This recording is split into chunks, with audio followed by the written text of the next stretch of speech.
Chapter 375. The Jianghu of Yusong was just a child's Jianghu. He naively thought that as long as it was Jianghu, it would be better than a stick of sugar-coated haws.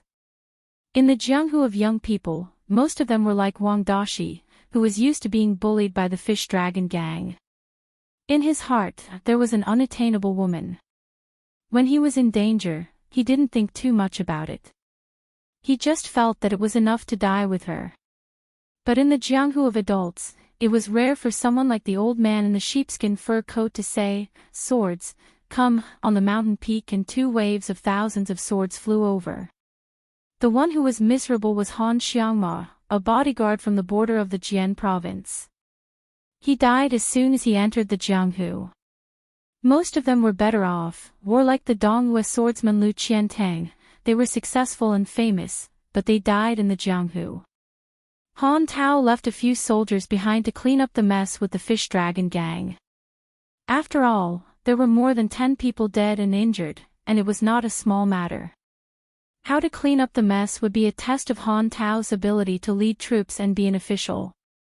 Nowadays, no matter how many undercurrents there were in the imperial court, on the surface, the world was still peaceful and prosperous. Relying on military merits on the battlefield to get a promotion was something that could only be chanced upon and not sought. Most of the time, it was just a small matter.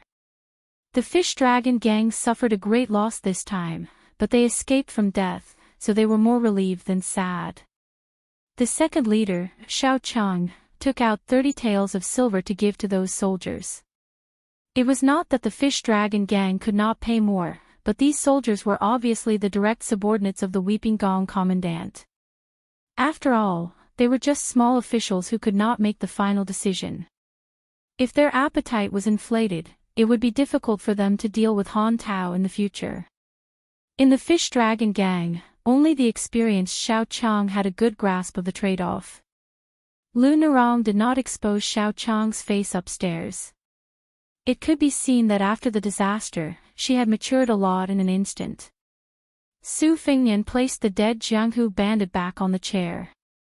After finishing this business, he saw Lu Nerong standing at the door with a frosty face. Su Fingnian calmly said, "Zhao Yingchuan not only drugged this man, he also poisoned him. He's dead." Lu Nerong glanced at the blood flowing out of the 7 orifices of the corpse on the chair. It was the usual scarlet color. She mocked, "Surnamed Su, do you think I'll believe you? Do you think I'm a 3-year-old kid?" Su Fingnian knew she was still holding a grudge against him for not helping her when she was in danger. He laughed and said, "Zhao Yingchuan was killed by me. Do you want to report this to the authorities? If I am caught and beheaded, how can the fish dragon gang return to Lingzhou and explain to the dignified secondary class, rank 4 martial scholar?" Lu Nerong stared at this man who could be so shameless.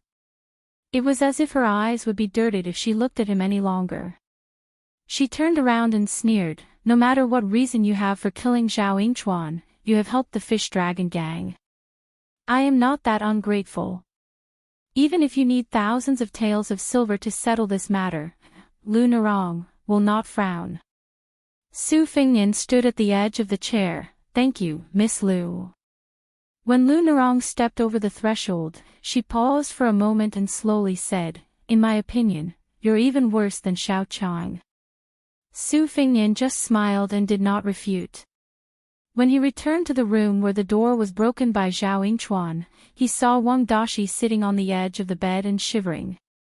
Obviously, he had not recovered from the fight in the inn's courtyard.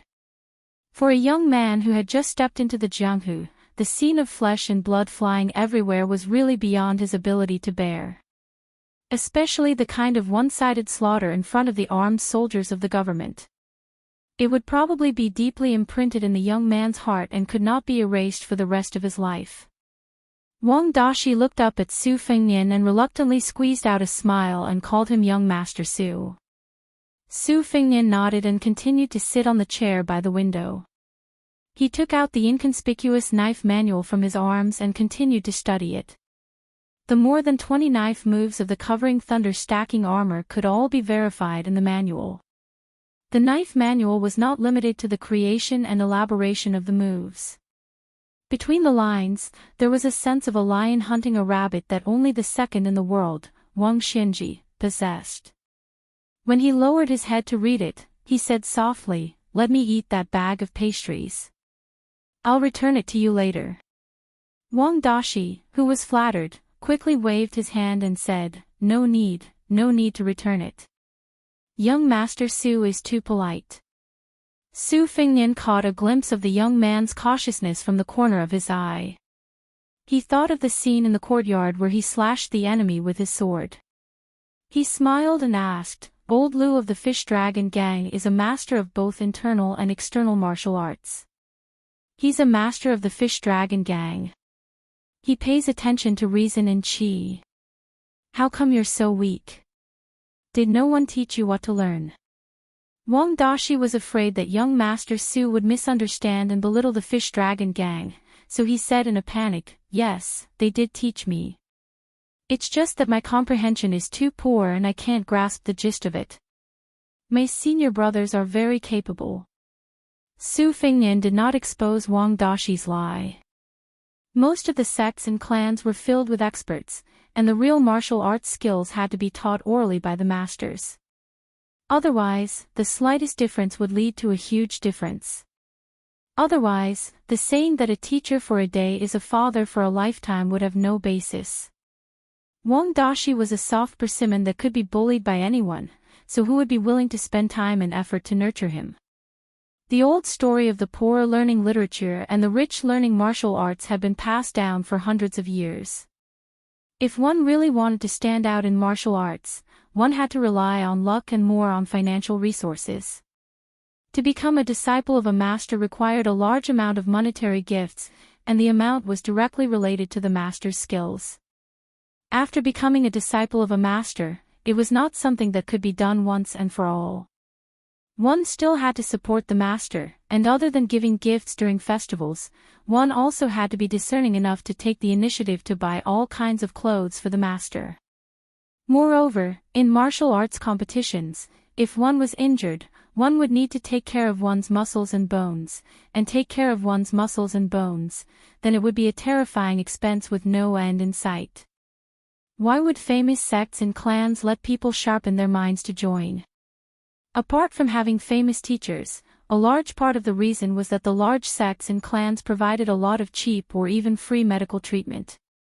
Moreover, there was no lack of martial arts partners to help each other improve. As long as one's own seedlings were good, it was equivalent to having no worries. It was a pity that Wang Dashi was an orphan who had lost his parents, and all his savings were the copper coins that were given by the sect every month, which had been emptied by his senior brothers. Su Fengnian smiled and said, "I can't eat your cake for free. I have a set of Wudong's simplest fist technique incantations here. It's not worth much, and there's no suspicion of it being passed down to outsiders. If you want to learn, you can memorize as many of the 800 words incantations as you can tonight." As if struck by lightning, Wang Dashi fell to his knees with a thud. His shoulders trembled as he choked and said, "Please teach me, young master." Su Fengnian did not say anything to comfort him. He allowed Wang Dashi to kneel on the ground. He began to slowly recite the set of fish technique incantations. After some slight modifications, he explained the profound in simple terms. He had already removed many obscure Taoist terms and only extracted the incantations that could be used as soon as he got hold of them. If this method was seen by the Taoist masters, they would definitely be unable to restrain themselves from cursing him for being a prodigal son. One must know that this set of fish technique incantations came from the mouth of Wudong's chief, Hong Shixiang. Who was the one riding the bull? After the people of the world guessed whether this earth immortal from the underworld had been dismembered or ascended, they learned that Wudong Mountain had such a set of incantations. They began to crazily flock to Wudong Mountain. Chapter 376. Originally, Wudong Mountain followed the wishes of the headmaster and did not put this set of fish techniques on a shelf or deliberately omitted its essence. Anyone who wanted to learn it could come to Wudong Mountain to learn it.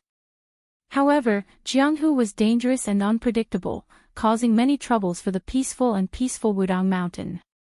For example, some ruthless martial artists who saw the Taoist priests practicing on the Big Lotus Peak were not satisfied, so they captured a Taoist priest who knew the formula and interrogated him.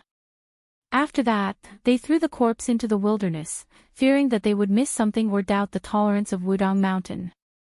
Even after killing a Taoist priest who knew the formula, they still did not feel at ease, so they killed several people before leaving the mountain.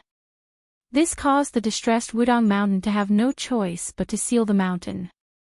Other than pilgrims who burned incense, the 72 peaks all refused visitors from Jianghu. Therefore, Wang Daxi's kneeling for an entire night was not considered a grievance. However, Su Fengnian spoke until his mouth was dry and his tongue was dry. He repeated the formula 7 or 8 times, but Wang Daxi only remembered about 50 or 60% of it. It seemed that the Fish Dragon Gang's evaluation of this youth's aptitude was not exaggerated. Later on, Wang Daxi's head hung lower and lower, fearing that young Master Su would despise him for being stupid. However, young Master Su did not show the slightest bit of impatience. His tone was calm, and he spoke tirelessly. This made the youth feel more and more guilty. Later on, when he made a mistake in his answer, the youth actually cried and raised his head with red eyes and said that he did not want to learn. Su Fengnian was not a fiery clay bodhisattva. He himself had a photographic memory. No matter how slow he was in practicing the saber, even the old god of swords Li Chungang had to admit that he had half of his comprehension when he practiced the sword. It should be known that Li Chungang had entered the first rank when he was 20 years old. After that, except for the Earth Immortal realm, the other 3 realms were like a hot knife cutting through butter in just 5 or 6 years. How bad could Su Fengnian's constitution be? As for the people around His Royal Highness, to be able to walk beside him, it was obvious that they were all carefully selected. There were very few idiots among them. It would be self-deceiving to say that Wang Daxi, whose aptitude was mediocre, was not the least bit depressed. However, what really made His Royal Highness angry was the youth's words that he did not want to learn. Su Fengnian breathed in and out, relaxing his expression. He no longer repeated the formula, but chuckled softly. You don't want to learn it? Then you can wait to watch Lu Narong's back for the rest of your life. The youth's skin was thin, and when his thoughts were exposed, his face turned as red as the buttocks of the monkeys on Mount Wudang. No matter what, the atmosphere suddenly became relaxed. Su Fengnian let Wang Daxi, whose legs had already lost all feeling, stand up and sit on the edge of the bed. Seeing that Wang Daxi carefully put only half of his butt on the bed, Su Fengnian smiled softly and said, I used to know a person who was born in a poor family. He didn't study and couldn't read. When he was young, he only did some farm work like chopping firewood and feeding pigs. Later, he took over his father's property and became a blacksmith. If there was anything special about him, it was that he was stronger than the average person. He had been blacksmithing for more than 20 years and didn't even have time to save money to get married. Wang Daxi was confused. He did not know what young Master Su was trying to say. From his point of view, young Master Su was not only good-looking, but also had a good temperament. He must be from an aristocratic family that the people of Jianghu envied the most. This kind of person probably had a profound meaning behind his words. The simple youth did not dare to continue the conversation. Su Fengnian laughed. It was this kind of person who became a very powerful swordsman. His Royal Highness remembered some embarrassing events of the past and could not help but laugh. A very powerful master. Wang Daxi looked at young Master Su, who had a pair of phoenix eyes, and for the first time revealed a sincere smile. Wang Daxi was stunned. He felt that only this kind of person was worthy of Miss Lu Narong. Su Fengnian looked at the bright sky outside the window. He estimated that it would not be long before the rooster crows could be heard. He stood up and said, This set of incantations is called Wudang Fist Arts, but it actually focuses on nourishing the qi and spirit. It does not specify how to circulate the qi in the body. You will have to rely on yourself to figure it out day after day, year after year. When Wang Dashi heard this, he could not help but want to kneel down and express his gratitude. Su Fengnian stood up and joked, "Don't bully a young man for being poor. A young man has gold under his knees. Don't kneel.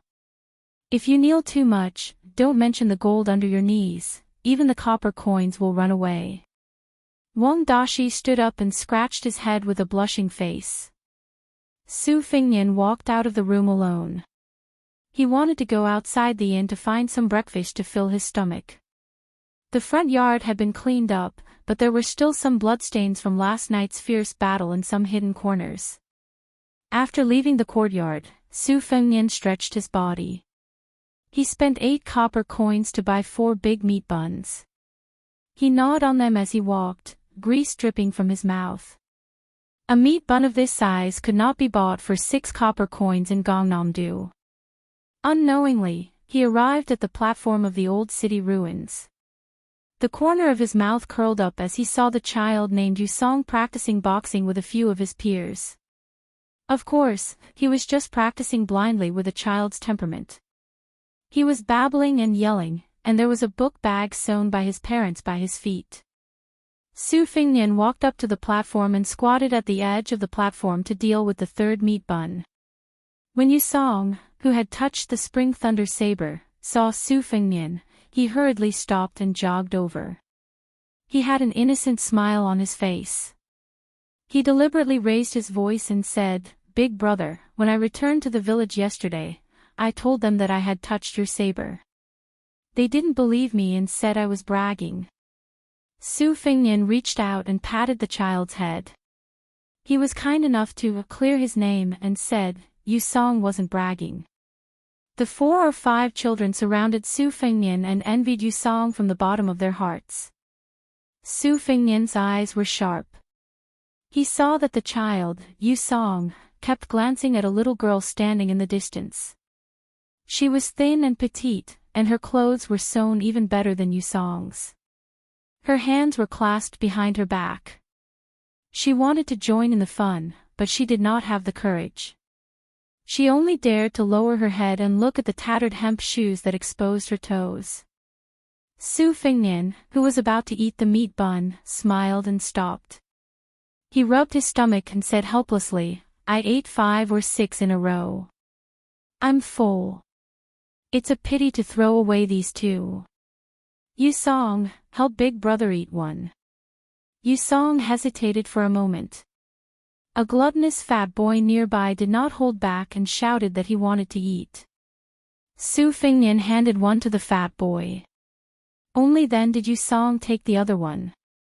Seeing big brother give him a look, the child smiled knowingly. He held the meat bun with both hands and ran to find his childhood sweetheart. It was unknown what he said, but after much persuasion, he finally convinced the girl.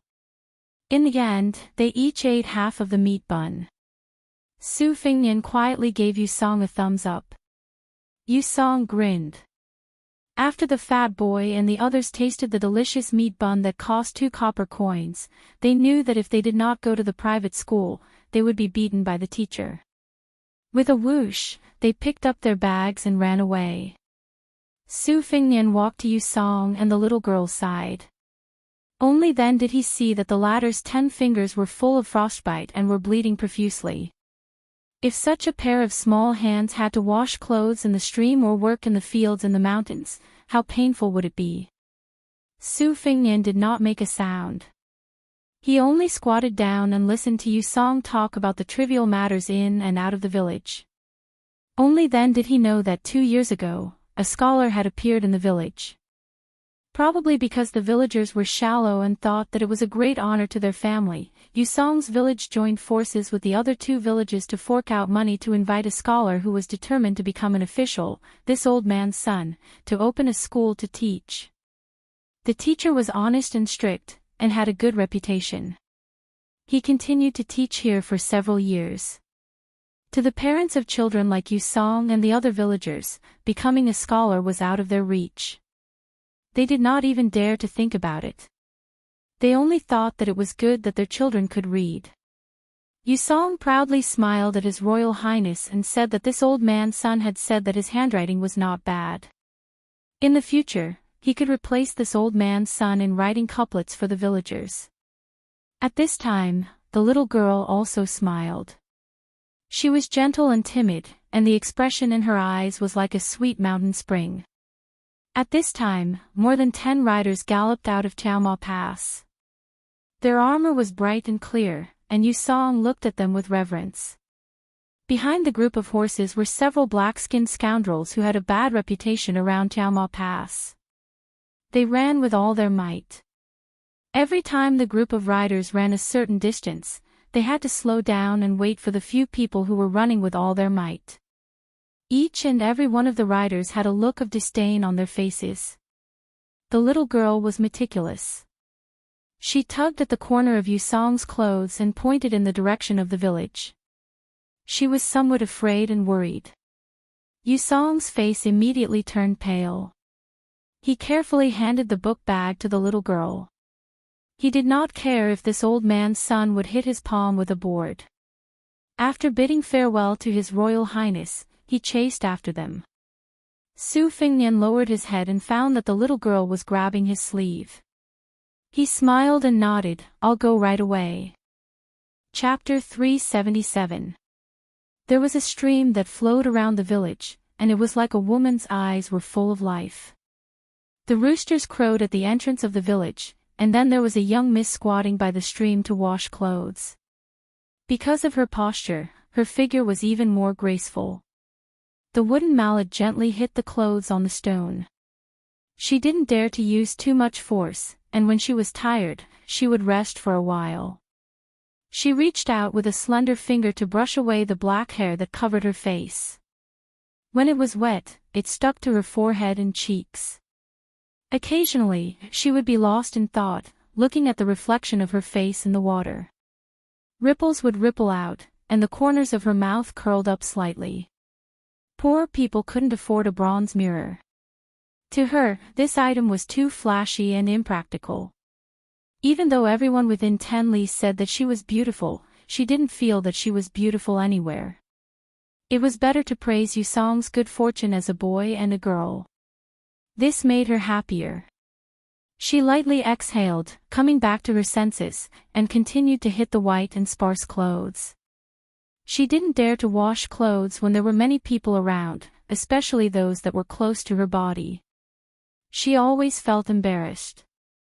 Also, there were some idle and lazy men in the village. No matter if they were young or old, they would shamelessly squat by the stream and point at her. Some of the village women were naturally unhappy, calling her a fox spirit behind her back. If there was a man from their family who was shameless enough to stand by the stream, they would definitely mock her with a few words. She sighed slightly and saw a red embroidered dudu. It was probably because that part of her was too burdensome, and it was always propped up. Therefore, compared to the clothes she wore outside, the needle and thread were sparse to a point that made her blush. The young miss hurriedly used the wooden mallet to hit it a few times. She thought about quickly washing it clean and drying it in the room. She laughed self-mockingly. Wasn't it just 2 pieces of meat? She really didn't know why the men were always staring at her. She wanted to be born as small as possible. She had always felt sorry for her husband's family and had never complained. In fact, even the harshest villagers knew that this poor girl had not done anything wrong to old Zhao's family. A thin girl who should have married into a rich family and enjoyed a good life had done farm work that many men found tiring. Once, a few wanderers from outside the village had sneaked into her courtyard and stole her undergarments that were hung on a bamboo pole to dry. Little Miss, who had never been angry with anyone, had gone crazy and chased them to the neighboring village with a desperate stance. A few older elders in the village finally could not stand it anymore and called their sturdy juniors. Half of the village carried hoes and finally understood the matter. They could only remember that this girl had tightly gripped her undergarments and sat on the ground crying silently. She did not scold anyone and just cried silently. From then on, she would rather dry her clothes later, and only set up a pole to slowly dry them in the ventilated room of her home. In the following years, the ripe pine forest became her sky.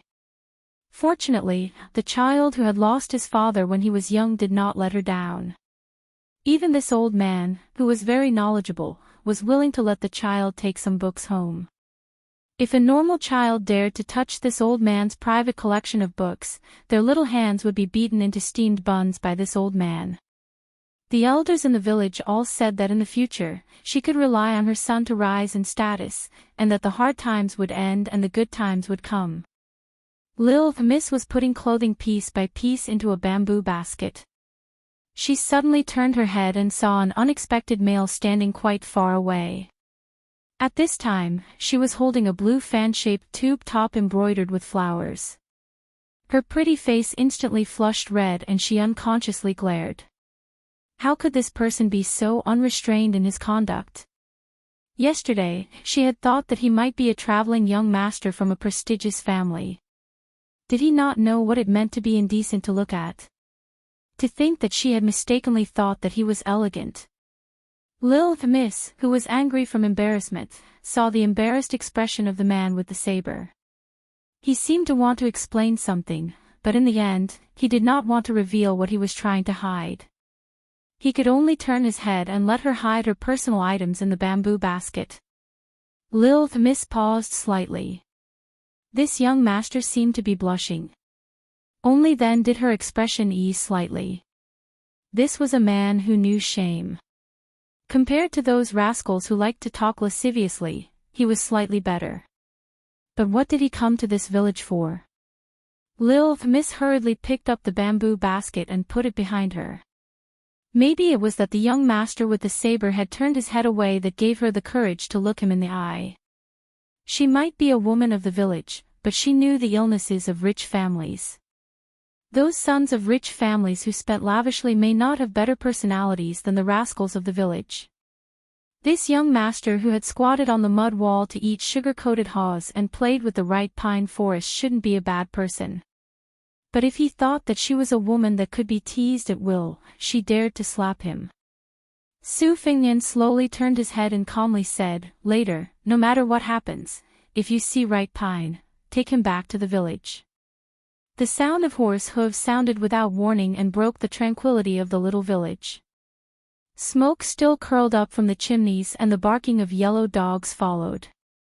She is the prettiest in the dozen or so villages nearby. We all call her Weaver Sue. She is a widow. Her parents-in-law and mother-in-law are also lying in their coffins. She has no one to rely on. In these years, she probably hasn't been taken by any wild men. Her body is very clean. I guarantee that the general will take a fancy to her. The leader of the group, who could be considered a minor official at Tumbling Horse Pass, looked carefully at the girl from head to toe and nodded in satisfaction. He wondered why he hadn't heard of such a wild flower in Liushi village before. If he had known earlier, it wouldn't have been anyone's turn to make a move. Chapter 378. However, since they had missed the opportunity, it would be extremely difficult to secretly kidnap them again. Last night, Han Xiaowei had called a few of his confidants, including himself, to have a secret discussion. Captain Chui Gong said that Commandant Gui Yi, General Huangfu, had come to Tuma Pass and did not have a few women to warm his bed. If he did not entertain them well, no one would be able to bear the consequences. Although Han Tao said that he did not dare to use the common cosmetics from the brothel to fool General Huangfu, they knew that the two most popular prostitutes from the largest brothel were secretly being kept by Han Xiaowei in a small house without telling his tigress at home. Han Xiaowei was reluctant to part with them, but he also did not dare to use second-rate prostitutes to show filial piety to Commandant Gui Yi. He was afraid that his sworn enemy would use this against the Deputy Commandant Chong. Therefore, he came up with a plan and asked them to find two young ladies with clean backgrounds. He said that he would spend a lot of money to invite them to Tuma Pass. However, how could they not understand the meaning behind this? They were just trying to snatch the prostitutes. After the deed was done, they would be rewarded 10 to 20 taels of silver to keep their mouths shut. Of the two girls they found at night, Han Shaowei did not take a fancy to one of them. He said that even if she was thrown into a brothel, she would not be able to earn a few taels of silver a year. The other girl was quite pretty and was still a virgin. Han Shaowei also said that this girl who was crying her eyes out did not know how to serve people. Without another word, he ordered someone to bring her to his private residence. This caused the few of them to be so anxious that they almost suffered internal injuries from holding back. When the sun rose, they felt that Han Shaowei would die if they delayed any longer. One of their fellow officers suggested that they might as well ask a hooligan in town to lead the way and see if they could be lucky enough to find a girl in the surrounding villages who could satisfy Captain Gui Yi. They really did find one by chance. The young woman who was standing gracefully by the stream with a basket in her hand did not look stunning at first glance. However, after a few glances, one of them could tell that she was a beauty. Using the words of those poor scholars, her skin was whiter than snow and could be broken by the wind. That small waist and those breasts were all one of a kind. The squad leader swallowed his saliva and knew that this trip would not be in vain. The horseman threw the bag of copper coins that the lowly scoundrels had agreed upon beforehand. He bent down, his eyes staring at Lil Miss as he quietly asked the people beside him, "There needs to be a reason." The soldiers of Tumbling Horse Pass always love the people like their own children and won't make things difficult for the people. One of the hooligans turned his head and laughed in a small voice, "Officer, don't worry, this is simple. Weaver Sue often goes to town to buy some satin and embroider a sachet at home and then sell it at the market. Officer, say that there is a general's wife and young miss at Tuma Pass and want her to embroider embroidery. What do you think?" Out. The hooligan who had received a large sum of money and wealth was extremely excited. He said in a trembling voice, "Officer, this one is called Zhang Shun." "Officer, you can call me Shun Zi."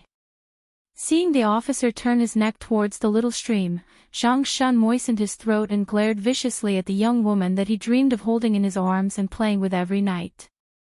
"Who asked you to put on airs? If I can't get your body, I definitely won't let you live a pure life. Didn't you reject the marriage offers from many well-off families for the sake of your chastity memorial arch? I know that you are a proud girl, but I won't let your body and reputation be pure. When that powerful officer Gui Yi has played with you, what face and heart will you have to continue pretending to be a pure and chaste woman? When I play with you properly, won't I be brothers with the great general that have done that kind of thing together? It's just that I don't know how many hands it will take when it's my turn." Looking at the situation, the officers around her all had eyes like wolves. They definitely won't let her go.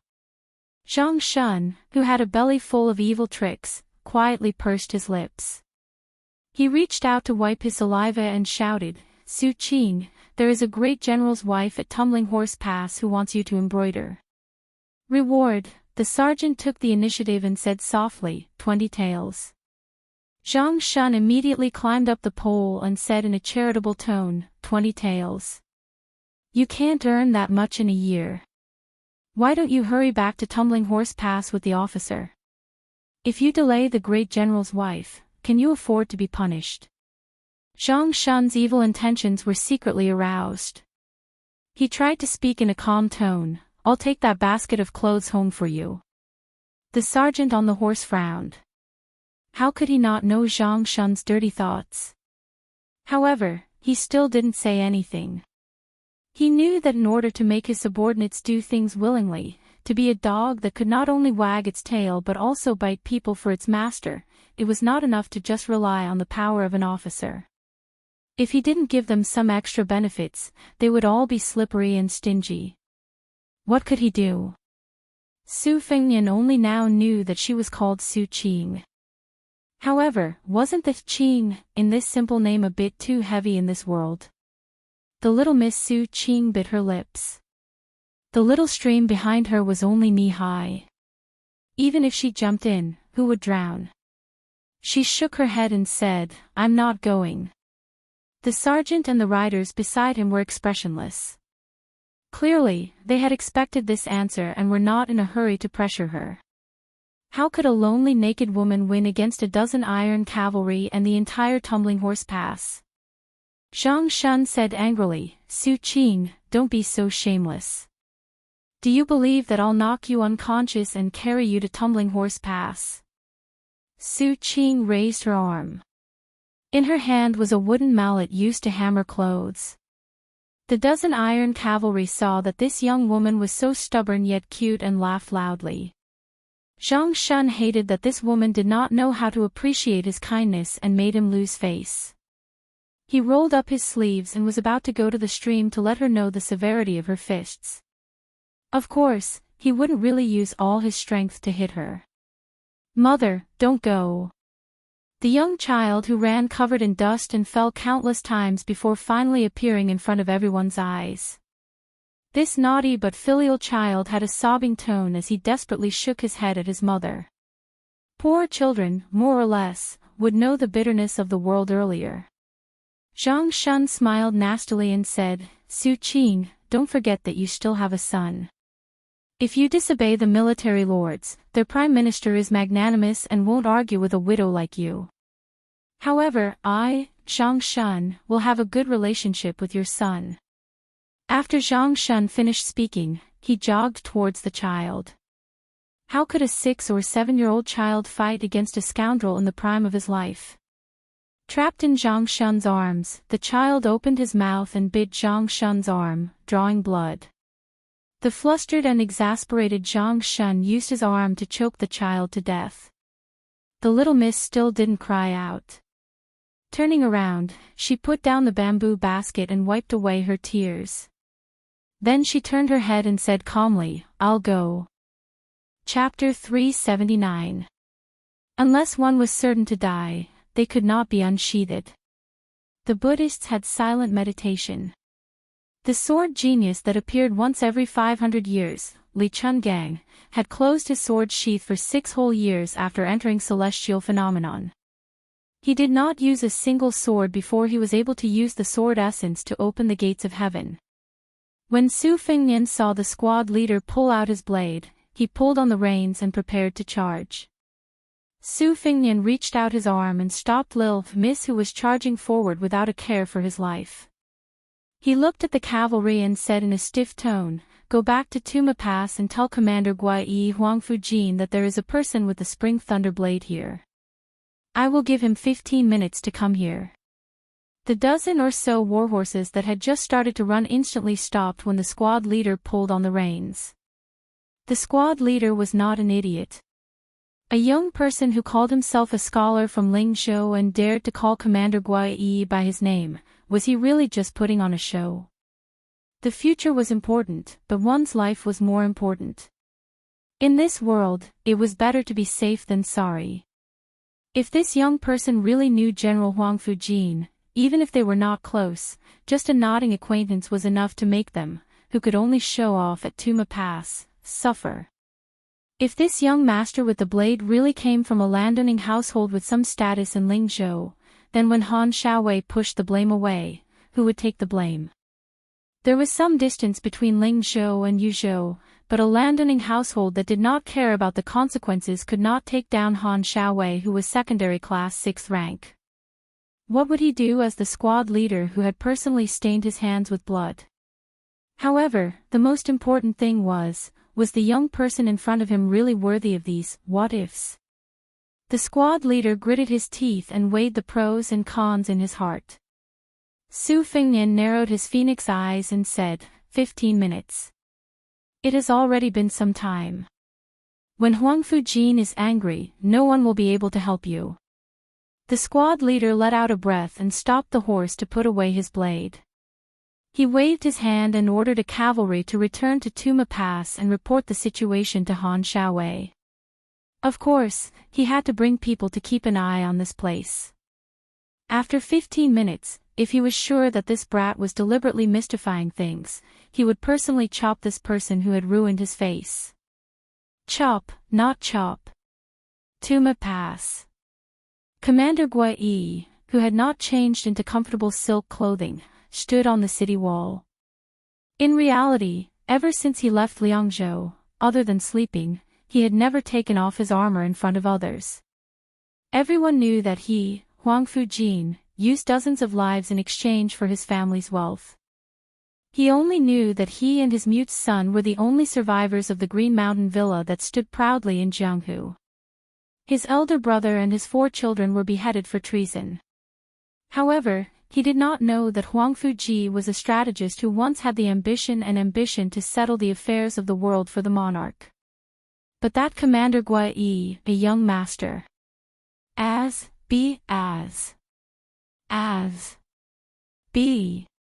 a wag of the tail of a wealthy family was better than a scholar reading 10,000 books. Huang Fujin didn't think there was anything wrong with this. He only wanted to stay in Yuzhou and pledge his loyalty to the unfathomable father and son in Beiliang Palace, and then build a foundation of his own that would last for 100 generations. Therefore, on this trip, he had traveled almost all of Yuzhou, every county, every mountain range that could be used as a strategic vantage point, every city, every pass, and every village. Huang Fujin subconsciously touched his white hair. He was already in his 40s, so he could stop being confused. If he didn't wake up from his dreams and was muddle-headed like his brothers, not only would the Green Mountain Villa not be rebuilt, but his descendants would also be cut off. The 2 officials with the highest ranks in Tuma Pass, Zhou Xian, Zhou Ziza's father, and Commander Han Tao, stood behind Commander Gua Yi as if they were walking on thin ice. After returning from the inn last night, General Huang Fu didn't stay in the mansion arranged by Han Tao. Instead, he stayed at the relay station. According to a secret report, Zhou Xian, the old tortoise, visited at night, which made Han Xiaowei alert. He thought the general felt that he hadn't done his duty as a host. Whether it was in the officialdom or in the military, they were most afraid of hindsight. Han Tao didn't care about the plump body of the woman on the bed. He sat alone in front of the lamp and pondered. He inadvertently turned his head and saw the 2 sluts, who were originally planning to have sex with each other, throwing flirtatious glances at him. He slapped his thigh and hurriedly ordered his trusted subordinates to find the 2 pretty women. They had to serve General Huang Fu well. Han Xiaowei was busy the whole night. Of the 2, one was returned, and the other was taken. He didn't know if his subordinates could finish this before General Huang Fu left Tuma Pass. Demon Moth.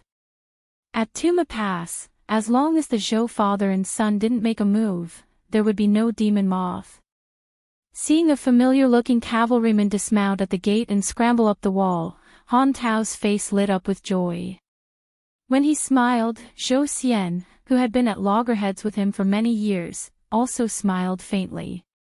However, his smile was fake, making Han Tao want to slap him. The ordinary cavalryman with no official rank was stopped in the distance.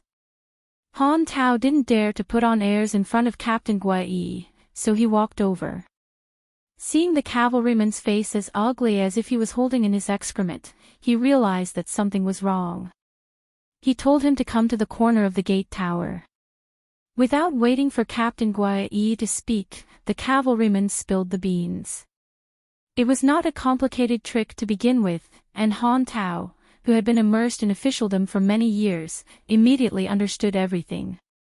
His expression changed a few times, and he raised his foot to kick the little bastard who had given him the bad news. However, just as he raised his foot, he suddenly put it down and quickly turned to walk toward General Huang Fu.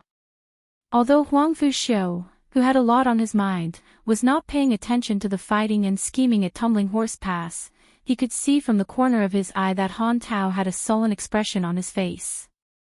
He smiled and said, "Han Tao, if you have something to say, just say it." Hearing his name being called and not the polite but unfamiliar official rank, Han Xiaowei let out a sigh of relief. He bent down and jogged a few steps closer.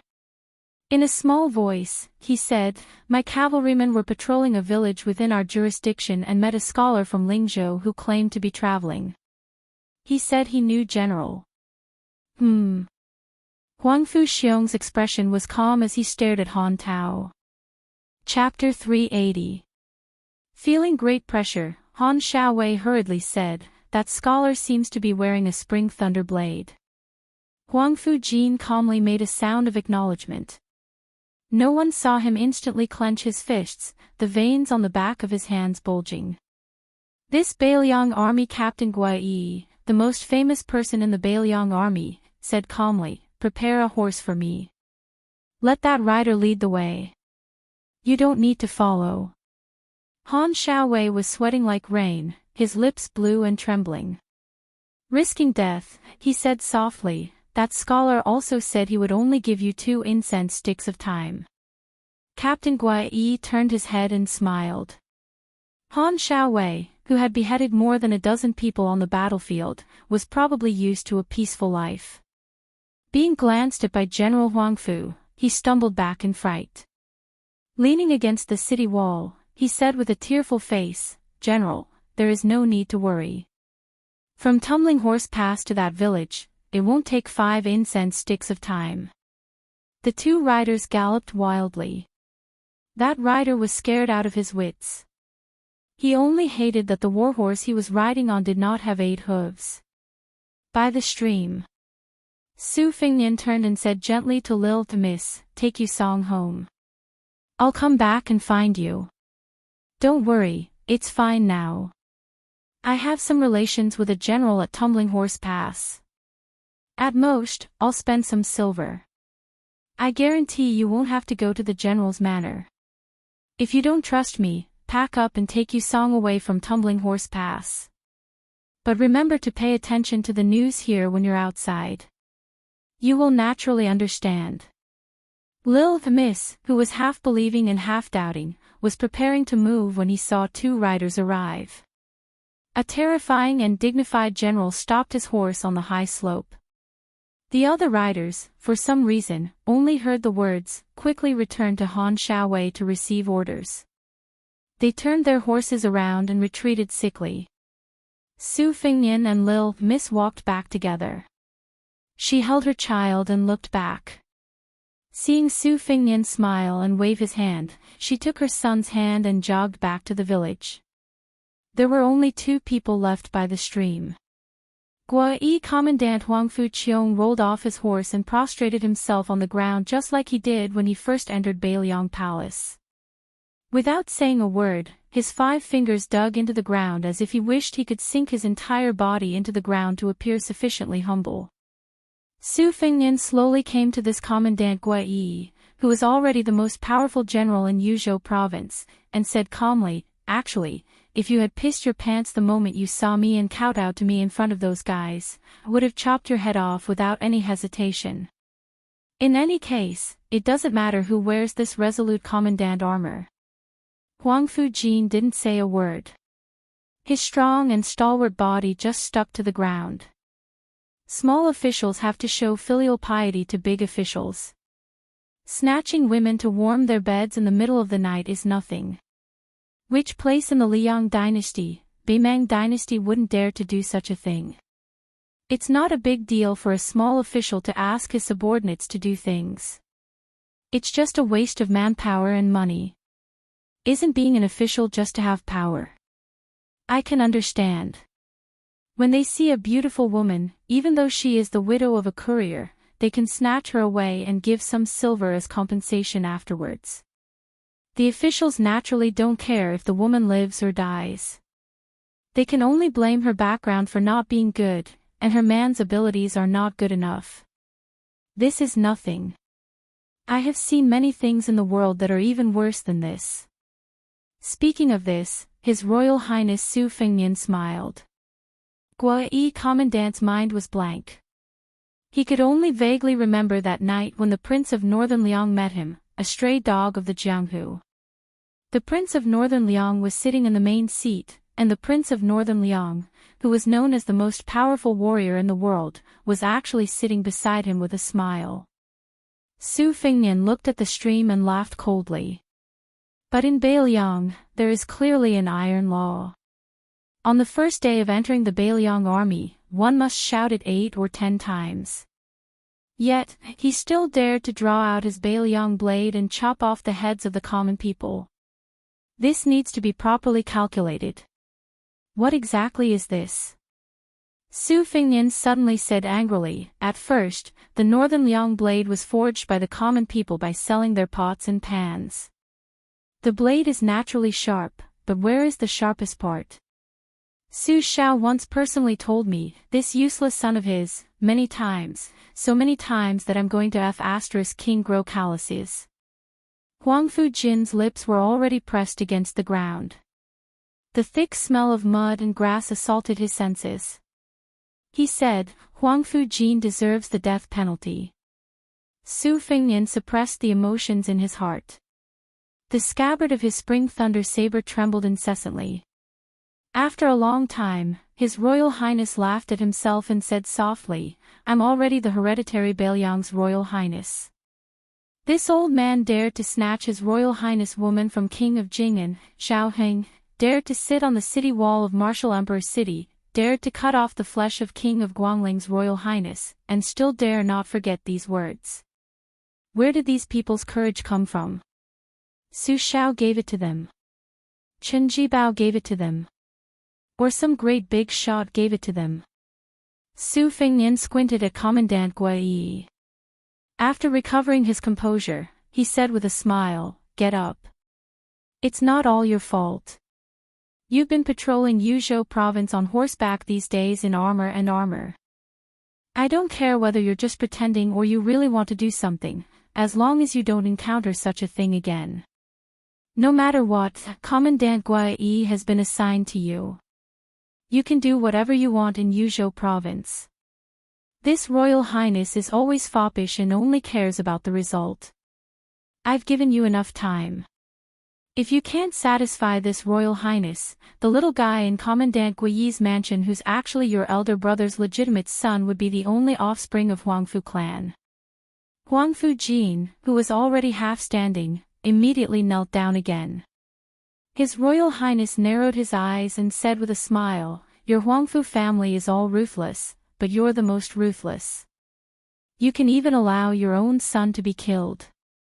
You're afraid that your nephew, whom you wholeheartedly want to cultivate, will leak the heavenly secret, so you burned his throat. Tears streamed down Huangfu Jin's face. Go back to Tumbling Horse Pass.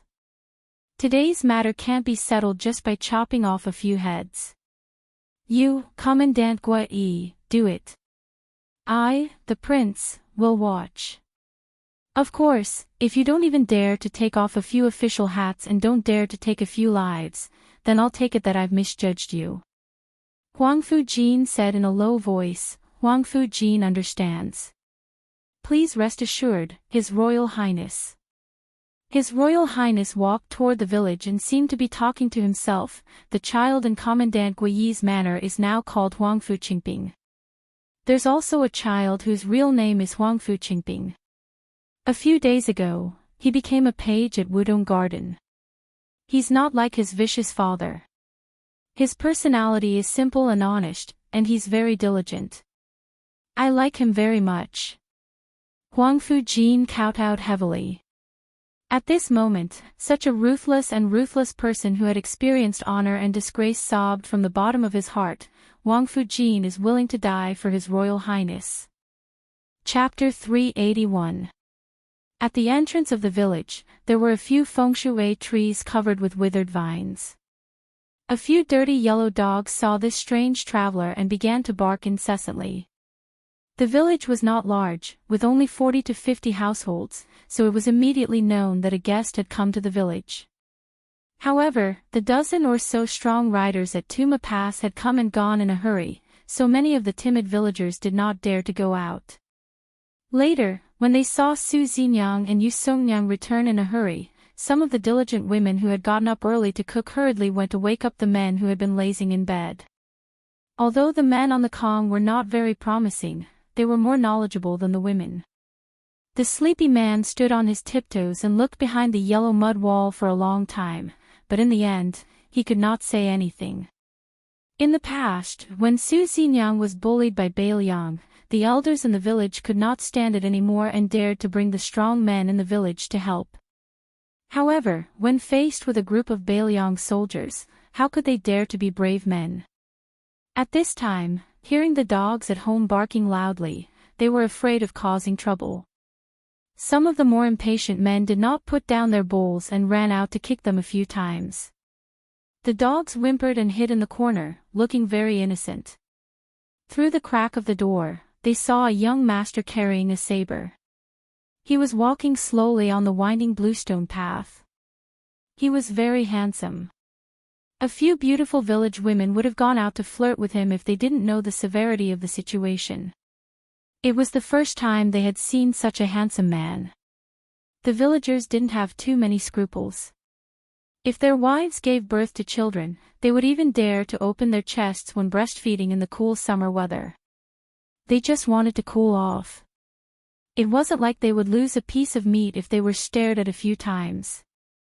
The village women who saw the young master felt that if they were stared at by his beautiful red phoenix eyes, they might even take advantage of him. Su Fengnian passed by house after house. At the door, there were spring festival couplets written by the scholar this old man. He admired them one by one. He stopped at the door of a house at the end of the village and knocked. Without waiting for the owner to respond, he pushed open the door and entered. Unexpectedly, he saw the young miss. Su Fengnian avoided arousing suspicion and stopped in his tracks. He smiled gently and said, "Why haven't you left?" Unsettled, Lilth Miss turned his head slightly and didn't meet the gaze of this Lingzhou scholar. He said softly, "Without relatives or friends, where can he go?" Su Fengnian leaned against the cold courtyard door that was damp with morning dew. He smiled and said, "I came here to try my luck, thinking that you shouldn't leave too quickly so that you can tell sister-in-law that today's matter has really been resolved. The general that came later is from Lingzhou. Although we can't be considered family friends, he still has to give face to the Buddha. He and my father's generation have seen each other all the time, so he didn't want to go too far. I spent some money to have him distribute it to those military men to drink a jar of aged wine and eat dog meat.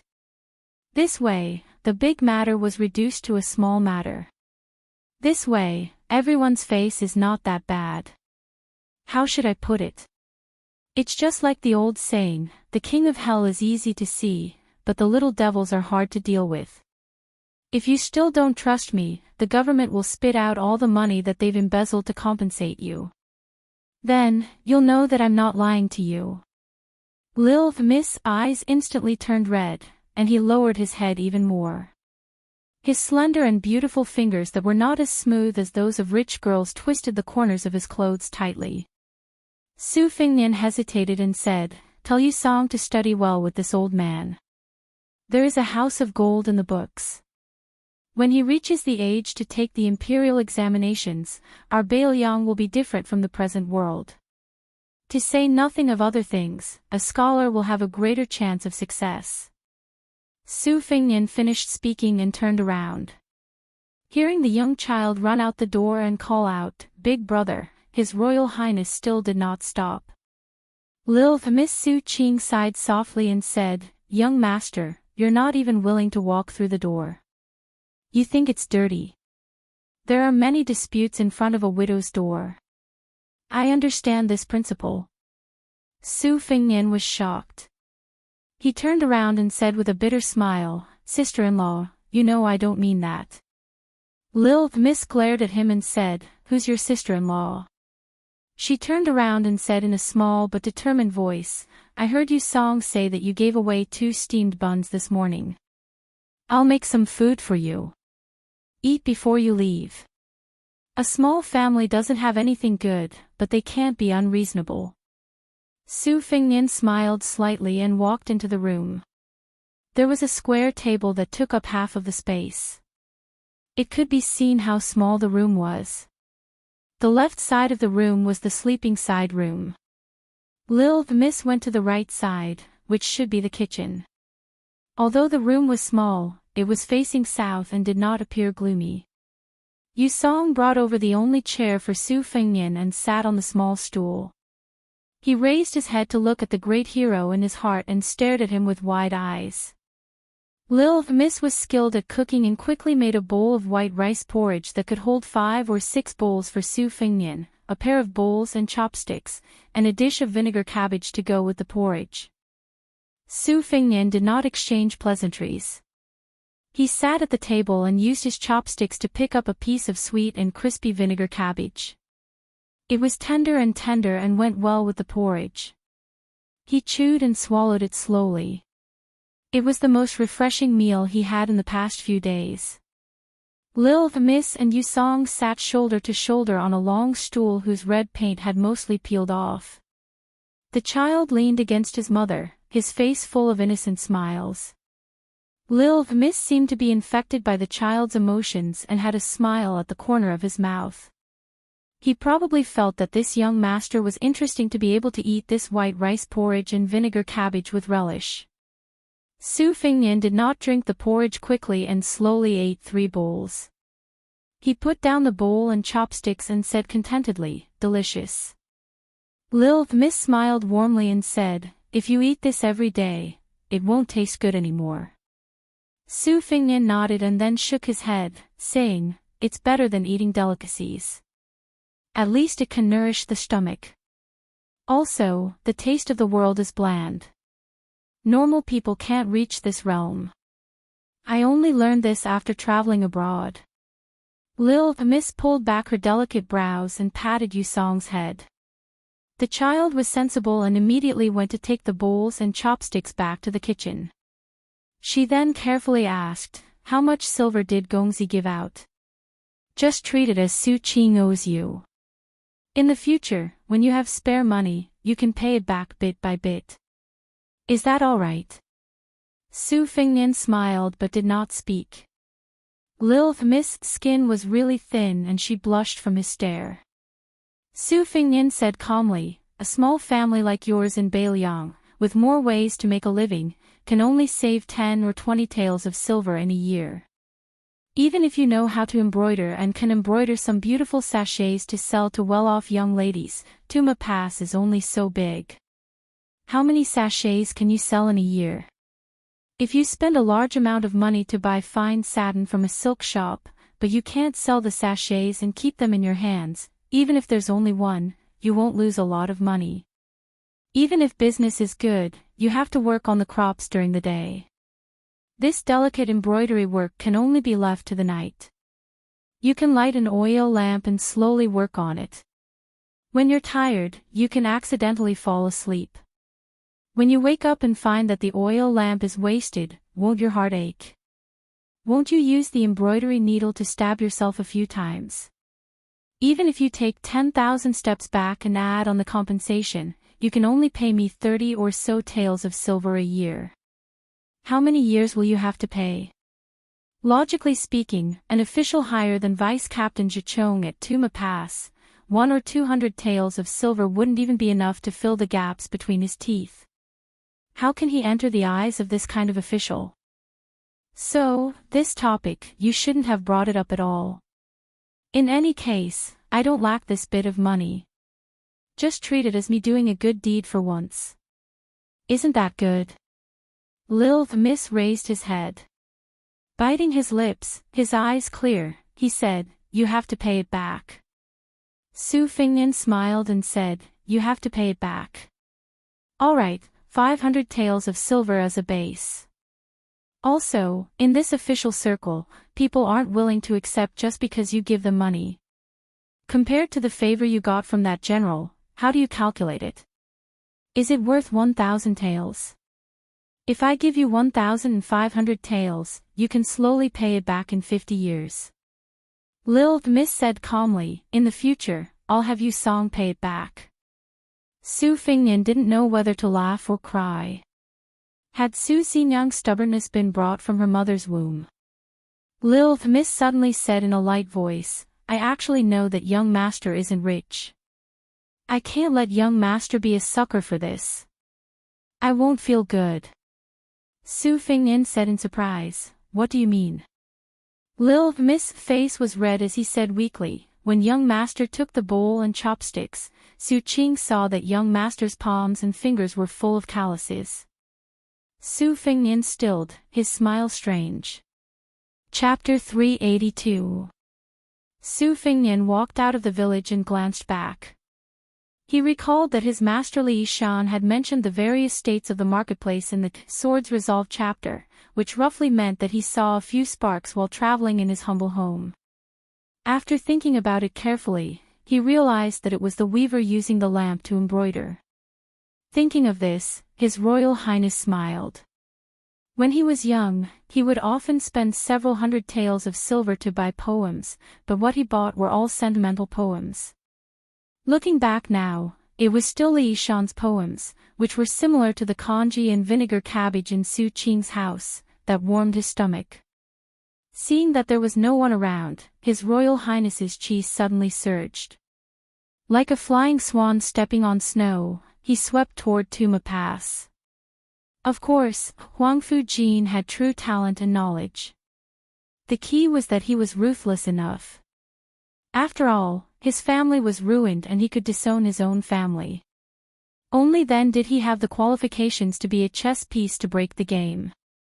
But what really moved His Highness the Crown Prince was Huangfu Jin's trick of swapping his son's body. He probably knew that his son's personality was simple and honest and would not be able to support the future of the Huangfu family. Or perhaps he felt guilty towards his elder brother, so he decisively chose to let his only son die in place of his nephew, Huangfu Qingfeng. Such a ruthless and chilling Jianghu tyrant would be like a fish in water even if he entered the big dye vat of officialdom. If it was too big, for example, General Huaihua, who held the Tiger Tally and commanded half of the military power in Yuzhou, it would probably cause a fierce backlash from the military of Yuzhou. If it was too small, for example, General Huaihua, who held the Tiger Tally and commanded half of the military power in Yuzhou, it would probably cause a fierce backlash from the military of Yuzhou. If it was too small, for example, General Huaihua, who held the Tiger Tally and commanded half of the military power in Yuzhou, he would be ostracized and isolated. No one would be willing to listen to him even if his mouth was full of blisters. Therefore, the Crown Prince of the Northern Liang Prince's mansion weighed the pros and cons and threw out a Captain Gui. As for Yuzhou province, each position would be scrambled for fiercely. However, for the father and son of Lord King of Northern Liang who always looked on coldly, it was not as simple as an honest official taking a position and a corrupt official getting out of here. If honest officials were mediocre officials, or corrupt officials were capable officials, which one would be more beneficial to Beiliang? For example, in the Tuma Pass incident this time, Su Fengnian, as His Royal Highness, appreciated the means of Zhou Zero and his son more than Han Tao, who saved the Fish Dragon gang. But in this case, should he let the former stay? If this Vice Captain Zhichong had an inextricable relationship with the one surnamed Qin, which would be beneficial to Tuma Pass, but would be a hidden danger to Beiliang's Su family, how should they deal with it? Everything would affect the situation as a whole. Everyone had their own background and connections. The whole Beiliang was entangled in a mess. How could Su Fengnian clean it up with just a few moves? Saint Zhang Fuzi was famous for saying that governing a country was like cooking a small fish.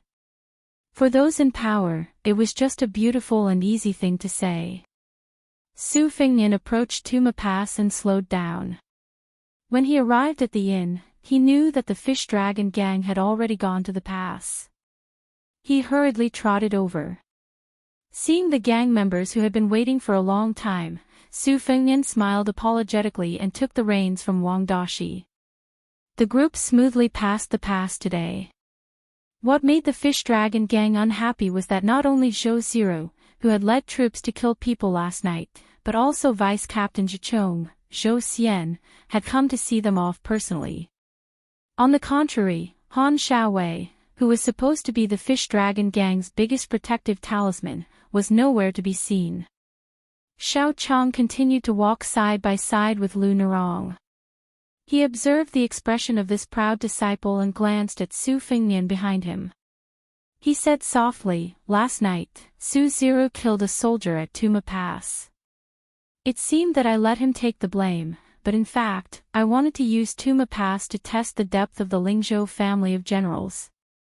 If you don't even know the background of the other party, it will not be safe to do such a big business. Narong, you have to understand my good intentions. Lu Narong said expressionlessly, second gang leader is too serious. Lu Narong naturally understands your intentions. Hearing the cold and distant title of second gang leader, a touch of displeasure appeared in Xiao Chang's eyes. However, seeing that she did not hold on to his desertion, he forced himself to endure it. If he did not have this much self-control, how could he have been the second gang leader for the past 20 years? He, Xiao Chang, was like a grasshopper tied to the same string as the fish dragon gang. In the future, if he wanted to live a comfortable life with his family, he would have to deal with Lu Narong. It was worth it to suffer some anger now. Whether she admitted their master-disciple relationship or not, it was not a big deal. Xiao Chang was very good at reading people. He knew that Lu Narong was the same as the old gang leader. She had a sharp tongue but a soft heart. In the face of a big matter, she could not harden her heart. During last night's disturbance, Lu Narong walked in front regardless of the obstacles. He could see the clues. Besides, this business was related to the rise and fall of the fish dragon gang for the next 10 years. Without Xiao Chang's help, how could it be done? Just relying on Gong Sun Yang, this blockhead who could not be beaten up with a few sticks. Wang Dashi felt that he was fortunate to have gone through thick and thin with young Master Su. Today, he did not care about the faces of his senior brothers. He confidently trotted behind Su Fengnian's horse and said in a low voice, somewhat embarrassed, "Young Master Su, it wasn't easy for me to memorize 400 or 500 words, but after memorizing them, I forgot some more." Seeing the guilt and annoyance in the young man's eyes, Su Fengnian smiled and comforted him, "It doesn't matter. Just let nature take its course. It's not good for you to care too much about things like memorizing. It's easy to forget. Take it slow. Anyway, there's still some time before we reach Beimang. But I'll say this first. No matter how worthless this incantation is, it's still a relatively complete set of martial arts incantations. Remember not to let others hear it. You won't be able to clear your name even if you jump into the river. If you have a habit of talking in your sleep, I advise you to seal your mouth before you sleep." Chapter 383. Wang Dashi secretly rejoiced, "Fortunately, I'm a heavy sleeper and won't wake me up even if there's thunder. It's just that my snoring is very loud. Fortunately, I don't talk in my sleep." Half an hour after leaving the Tumbling Horse Pass, they heard the roar of horse hooves behind them. The frightened fish dragon gang looked at each other and hurriedly got into formation. When they saw the figure of Zhou Ziro from the Tumbling Horse Pass, even Xiao Chang, who was experienced in Jianghu, felt his scalp tingle. However, after recognizing that Zhou Ziro only brought 2 guards, he was slightly relieved. It didn't seem like he was going to settle accounts with them. After Zhou Ziro stopped the horse, he raised his arm. His noble demeanor, which made the young members of the fish dragon gang extremely envious, was fully displayed. A strong rider untied 2 boxes from the horse's back and placed them in front of Lu Narong and Xiao Chang. Zhou Ziro looked directly at Lu Narong and smiled calmly, "This is a little compensation for last night's misunderstanding. I hope Miss Lu will accept it.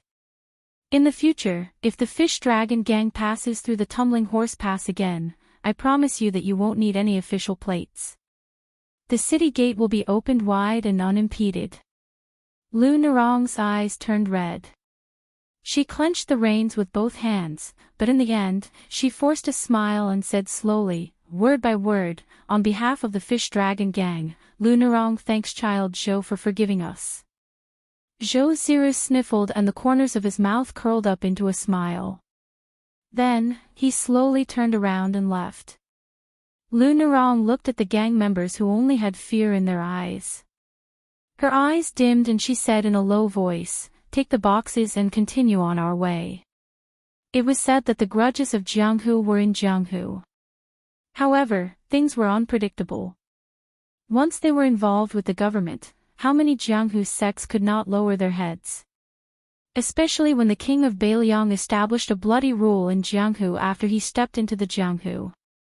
Nowadays, other than sects with high status such as Mount Longhu, the Wu family, the Sword Tomb, and the Donghua Sword Pool, the rest of the sects, big and small, were all recorded in the household register. Their lives could not be considered comfortable. Decades ago, the unrestrained heroism of, "You're an official, so I'm too lazy to pay attention to you. If you talk nonsense, I'll just chop you up and run away," had long vanished. Their romantic aspirations were always blown away by the wind and rain. Their heroic spirit was also trampled flat by the hooves of armored horses. Even the top 10 magnates were messed up by the Beiliang cavalry. Jianghu that was full of infighting was nothing. Wang Dashi asked softly, "Young Master Su, what do the northern barbarians? Do they have eyes like copper bells and hands are like palm leaf fans? They are all 8 or 9 feet tall and strong as an ox." Su Fingnian shook his head and said with a smile, "That's all there is to it. They won't have an extra arm or a leg. In half a year, you'll see the streets full of northern barbarians. You'll know that the girls there are just as delicate and soft. It's a pity you don't have any spare money on you. Otherwise, you can go to the brothel in the city and find a girl to have a taste. You can count it as another battlefield for our Liang dynasty." Wang Dashi blushed. His face was still young and unweathered. He stammered. Unfortunately, Lu Nerong had rushed over to talk business with Su Fingnian. Hearing this, she angrily slapped her horse and turned around to leave. There was no official road to speak of anymore. It was just a road created by the merchants of 2 dynasties. But it was still flat and wide enough to allow 2 horses to gallop side by side. At noon, the fish dragon gang found a high loess slope and stopped to rest. It was common sense for a large group to stop at a high altitude when traveling. Otherwise, on the border of the northern Liang and the northern Mang where horse bandits wreaked havoc, there would be countless casualties if dozens of bandits charged at them from a high altitude. As for small groups, if they didn't have great abilities, it would be meaningless even if they stood at the top of the mountain. They would still be robbed and killed. Su Fingnian was still a loner. After the fish dragon gang suffered a bloody loss at Tuma Pass, they hated this culprit of Beimang even more. Lu Nerong and Xiao Chang, who knew a little about the inside story, certainly didn't have a good impression of him. Su Fingnian was also happy that no one disturbed him.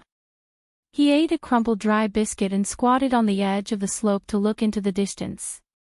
His eyes were full of desolation. He murmured, "The young don't go to Jiangnan, the old don't go to Liangmang." Wang Dashi came to Su Fingnian and squatted down beside him. He asked curiously, "Young Master Su, I've never been to school. What do you mean by that?" Su Fingnian explained with a smile, "This is from a romance novel, The First Snow. It says that the scenery in Jiangnan is good, and the land of gentleness is a hero's grave. Young men's hearts are not firm, and they have seen the beautiful scenery early on. It is very difficult for them to have the ambition to achieve great things. The border of Liangmang is dilapidated and bleak. Old people are easily sentimental about the world, and their hearts are filled with sorrow. When a hero is past his prime, he will be sad and hurt his lungs." Wang Dashi made an "oh" sound and scratched his head. He said, "Now that young Master Su said it like that, I kind of understand." Su Fingnian joked, "Miss Lu must have fallen in love with The First Snow. If you have the chance, go to the restaurant and listen to the gentleman in the book. You will have a little understanding of a woman's heart." Wang Dashi almost choked on the meat biscuit that he was about to swallow. He coughed and said with an embarrassed expression, "I can't drink wine." Su Fingnian smiled and took a sip of water from his water bag to moisten his throat. He did not tease this young man who might not have the chance to go to Jiangnan in his lifetime. Wang Dashi always felt inferior in front of this young Master Su, so he did not stay for long. After a moment of silence, he tactfully left. Su Fengnian put away the biscuits and water bag. He turned his head and saw that the fish dragon gang was still resting and chatting. He did not move, but a pocket-sized dagger flew out from his sleeve. He pierced his finger with the dagger and dripped a drop of blood onto the blade. If it was an ordinary dagger, the drop of blood would have slid down. However, this 2-inch-long dark green dagger was like a living creature that absorbed the blood into the blade. Dong Tai had 12 flying swords, and this one was the green plum blossom. Su Fengnian dripped 3 drops of blood onto the dagger before putting it away. Nurturing a sword. If he wanted to ride a sword and kill people one day, he would have to at least not slack off for 1,000 days. Chapter 384. Su Fengnian grabbed a handful of yellow sand and raised his head to look at Beimang. No matter who praised or slandered the Wu family's sword catacomb, it was always high and mighty, completely ignoring Jianghu. It was a very strange place. In the past 100 years, less than 10 outsiders had been able to enter and leave.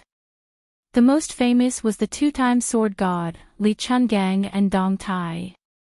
The rest of the swordsmen who went to the sword catacomb to practice their swordsmanship followed the Wu family's rules and stayed in the sword catacomb to worship the sword for the rest of their lives. The Wu family looked down on the world of martial arts because of its great prestige. It was impossible for the descendants of the Wu family to lie on this merit for 200 years. Even someone as conceited as Li Chungang could not deny that the Wu family's path of swordsmanship had indeed reached the pinnacle after hundreds of years of continuous accumulation of countless talented swordsmen. Su Fengnian remembered that on the way back to Beiliang, the old man with the sheepskin fur coat had said that the Wu family had been quiet for many years. Sooner or later, a talented swordsman would emerge from the Wu family. As for whether Wu Luding could carry the family's heavy burden, the old man did not think highly of him. On the contrary, he thought that the female swordsman with the Su of Gojoseon on her back had a better chance. In addition, the Wu family's sword nurturing technique was also very famous. It allowed one to soar to the Kunlun Mountains in one breath and control the sword after leaving one's hand. Whether it was the efficiency of killing or the temperament of a top swordsman, it was outstanding. At that time, the greedy His Royal Highness had silently criticized Dong Tai for not being a good person to the end. He had actually only given the sword without leaving behind the incantation to nurture it. When he returned to Beiliang, he asked the peerless scholar Li Shan. The latter had picked a dusty secret manual from the 4th floor of the Tide Listening Pavilion that had been pieced together for many years. Only then did Su Fengnian know that it was not difficult to learn the Wu family's sword nurturing technique. In short, it could be summed up in 4 words: drinking blood to become a fetus. The difficult part was the tenacity that could not be relaxed for a single day. Forging a sword was like concocting a pill. It was extremely particular about the time it was taken out of the furnace. However, once the pill was taken out of the furnace, it could be consumed. After each sword was forged, it would be full of spiritual energy, as if it was a living thing. Because of the subtle differences in the texture of the sword, when it was fed and where it was fed would be different for each sword. In 12 hours, Dong Tai had forged 12 flying swords. If His Royal Highness had brought along a single flying sword, all he had to do was feed it once a day. It was not troublesome. However, if he had 3 or 4 flying swords in hand, he would have to suffer a bit. Before Dong Tai had left, he had asked Blue Bird to tell His Royal Highness that if a flying sword was not nurtured for a day, all of his previous efforts would be wasted. If a flying sword was not nurtured for 3 days, it would completely lose its spiritual energy and be no different from scrap metal. There would be no hope for a flying sword to take ahead. As for how many flying swords His Royal Highness had brought along, God knows. Lu Nerong probably really had something important to discuss, so she had no choice but to pinch her nose and come to His Royal Highness. Looking down at the back of the man with the saber, she said in a cold tone, in the future, if the fish dragon gang encountered a problem that could not be solved and caused serious losses to your goods, would you help? Su Fengnian let the coarse gravel slide through his fingers. Without turning his head, he thought for a while and slowly said, yes. Lu Narong sneered, so, last night at the inn, you had the ability to guarantee that after the fish dragon gang was wiped out as bandits, you would be able to protect the goods of the general's mansion alone. Su Fengnian shook his head, I didn't say that. Lu Narong said in a fit of anger, after the goods and the money are cleared, the fish dragon gang will never have anything to do with the general's mansion again. Su Fengnian turned his head and looked up at the beautiful woman with a pair of seductive long legs. He said with a smile, whether you have a knot in your heart or not, I want to tell you that you actually did a good job that night. If the fish dragon gang has a gang leader like you in the future, it will be better than having 3 or 4 deputy gang leaders like Xiao Chang. However, what I admire most about you is not that you took the lead and fought with the warriors of the Tumbling Horse Pass, but that after you recognized Xiao Chang's face, you continued to feign civility. While, after you recognized me, you were still willing to come closer and say a few words to me, a cold-hearted rascal. Although the words were not pleasant to hear, I guess that before you left Lingzhou, you definitely would not have done that. You had already made up your mind to not have any contact with us, right? I'm afraid this is the reason why gang leader Lu took over this business. But as for me, it can be said that I left the Jianghu a few years earlier than you. I have seen many unattainable immortals fight, and for a long time, I have been scratching my heart and liver every day for a few coins. I want to say a few words to you. If you really want the fish dragon gang to grow, you have to be like this copper coin, round on the outside and square on the inside. As expected, Su Fengnian did a very narcissistic action. He took out a copper coin from his money pouch and threw it to Lu Narong. Unfortunately, the embarrassing thing was that Lu Narong did not move an inch and let the copper coin fall to the ground. Su Fengnian muttered, what a prodigal woman. He stretched and picked up the copper coin from the ground. After wiping it clean, he put it back into his money bag. Lu Narong did not seem to expect that this guy surnamed Su would take back the copper coin. Seeing that he looked like a miser and did not even try to hide it, she did not know whether to mock or hate him for a while. But in her heart, she did not hate this high-ranking lackey who had been indifferent to the fish dragon gang as much as before. She knew that this guy was still able to say a few words and had some human feelings. Wang Dashi looked at Lu Narong who was standing and young Master Su who was squatting in the distance. There was no jealousy or resentment in his eyes towards the woman he admired who seemed to be getting further and further away. The young man just wiped his face and secretly grinned. Lu Narong hesitated and asked, you use a knife? Lu Narong did not wait for Su Fengnian to reply and quickly said, forget it. It seemed that she also knew that she had asked a very childish question. Chapter 385. Su Fengnian smiled, clapped his hands and stood up. He was not worried that Huang Fujin would make a mistake. The phrase, spring thunder, would never leave the Tumbling Horse Pass. Moreover, since His Royal Highness dared to go to the dangerous Beimang alone, and if there was no accident, he would take the initiative to go to those dangerous places. Naturally, he would have some unknown tricks up his sleeve. When it came to traveling in Jianghu, His Royal Highness really did not have the face to say that he was a virgin. He looked at Lu Narong and narrowed his eyes, you don't allow me to put on a show with my saber.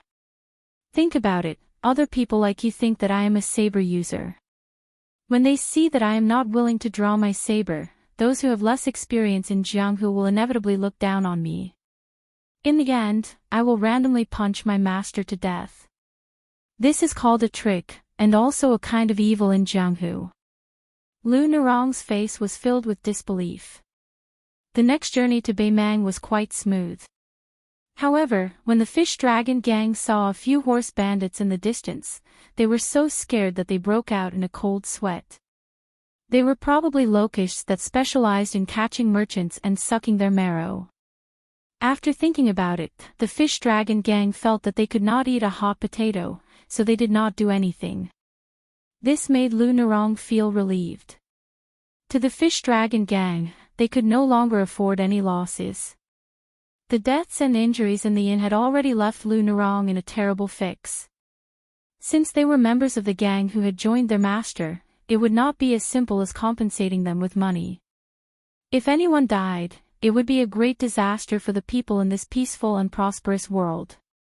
Those family members would definitely go to the fish dragon gang and cry their hearts out. Moreover, if they didn't get off to a good start, it would be very bad for the reputation of the fish dragon gang. After the corpses were transported back to Lingzhou, Lu Narong didn't need to think to know that those gangs and sects that were on par with the fish dragon gang would definitely be secretly happy. Therefore, if they encountered difficulties in the Bailiang dynasty outside of Beimang, they would not be able to get help. This trip to the general's residence to ask for a job through connections would be in vain. Fortunately, Zhou Siru brought 2 boxes with a total of 3,000 taels of silver. Although Lu Narong was disgusted by it, she also knew that this money was an indispensable emergency for the fish dragon gang. As for those horse bandits who did not make a move and only watched from afar, Xiao Chang's thoughts were very straightforward and reasonable. He said that although the horse bandits were valiant and did not lose to the elite cavalry of any dynasty, the largest group of horse bandits at the border only had less than 50 to 60 riders. Ordinary bandits had at most 20 horses. Every time they went out in full force to rob, if they could not get a huge profit, they might lose more than they gained.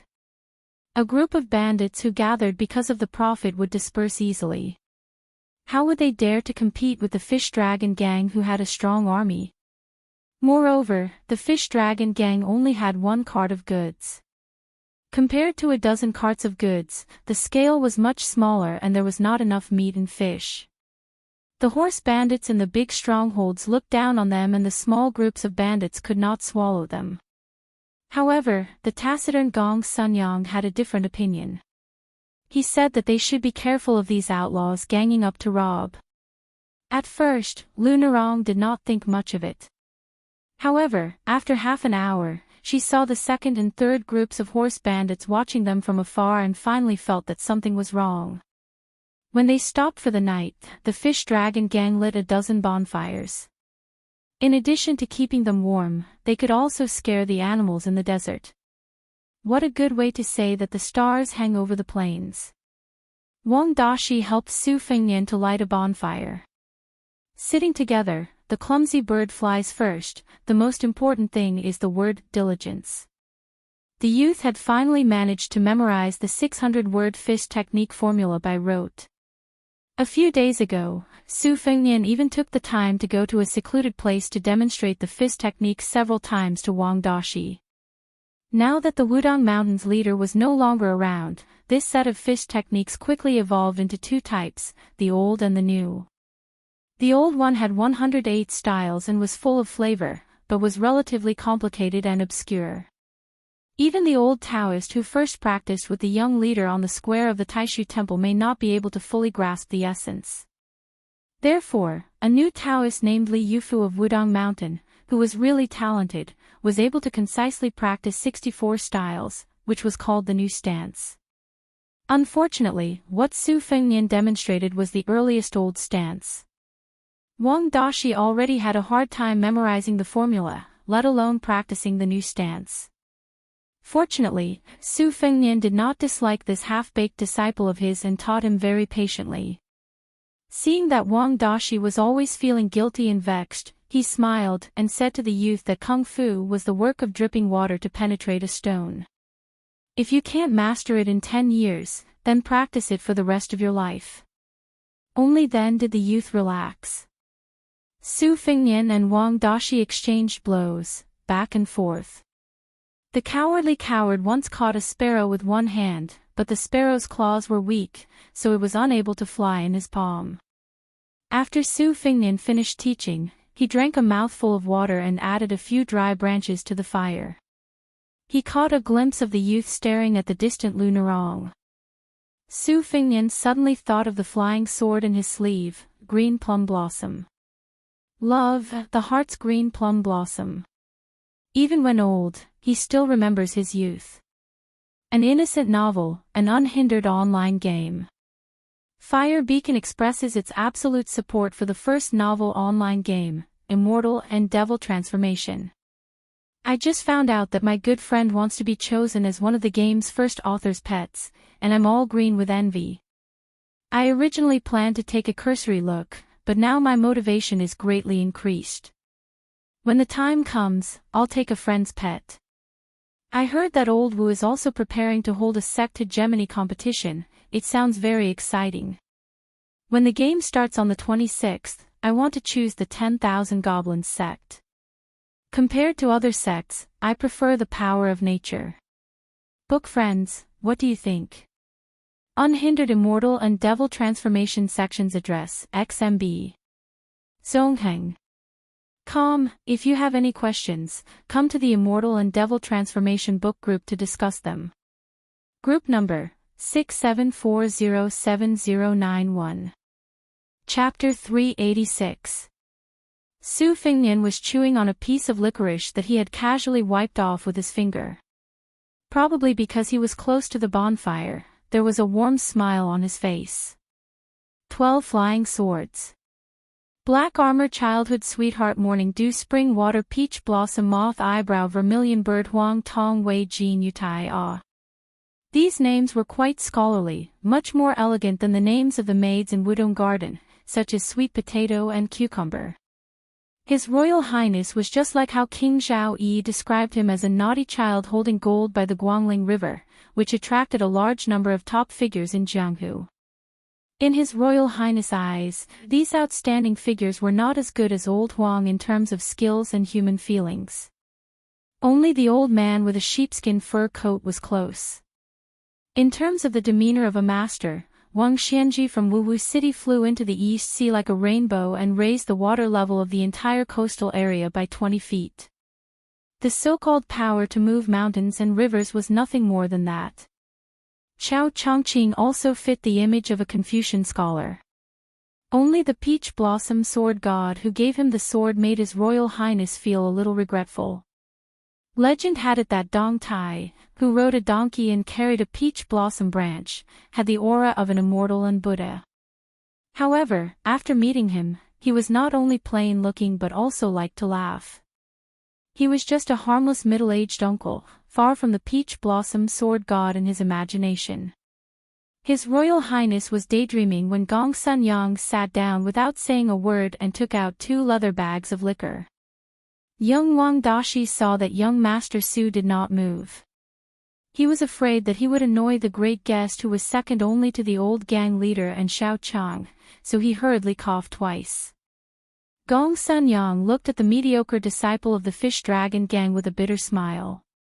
He was not in a hurry to talk to Su Fingnian, so he took the initiative to ask Wang Dashi some trivial things about his family. Only then did Wang Dashi know that his father used to be half a registered disciple of guest elder Gong Sun. In fact, it was Gong Sun Yang who strongly recommended Wang Dashi to join the Fish Dragon gang. No matter which sect it was, recruiting members was a big deal.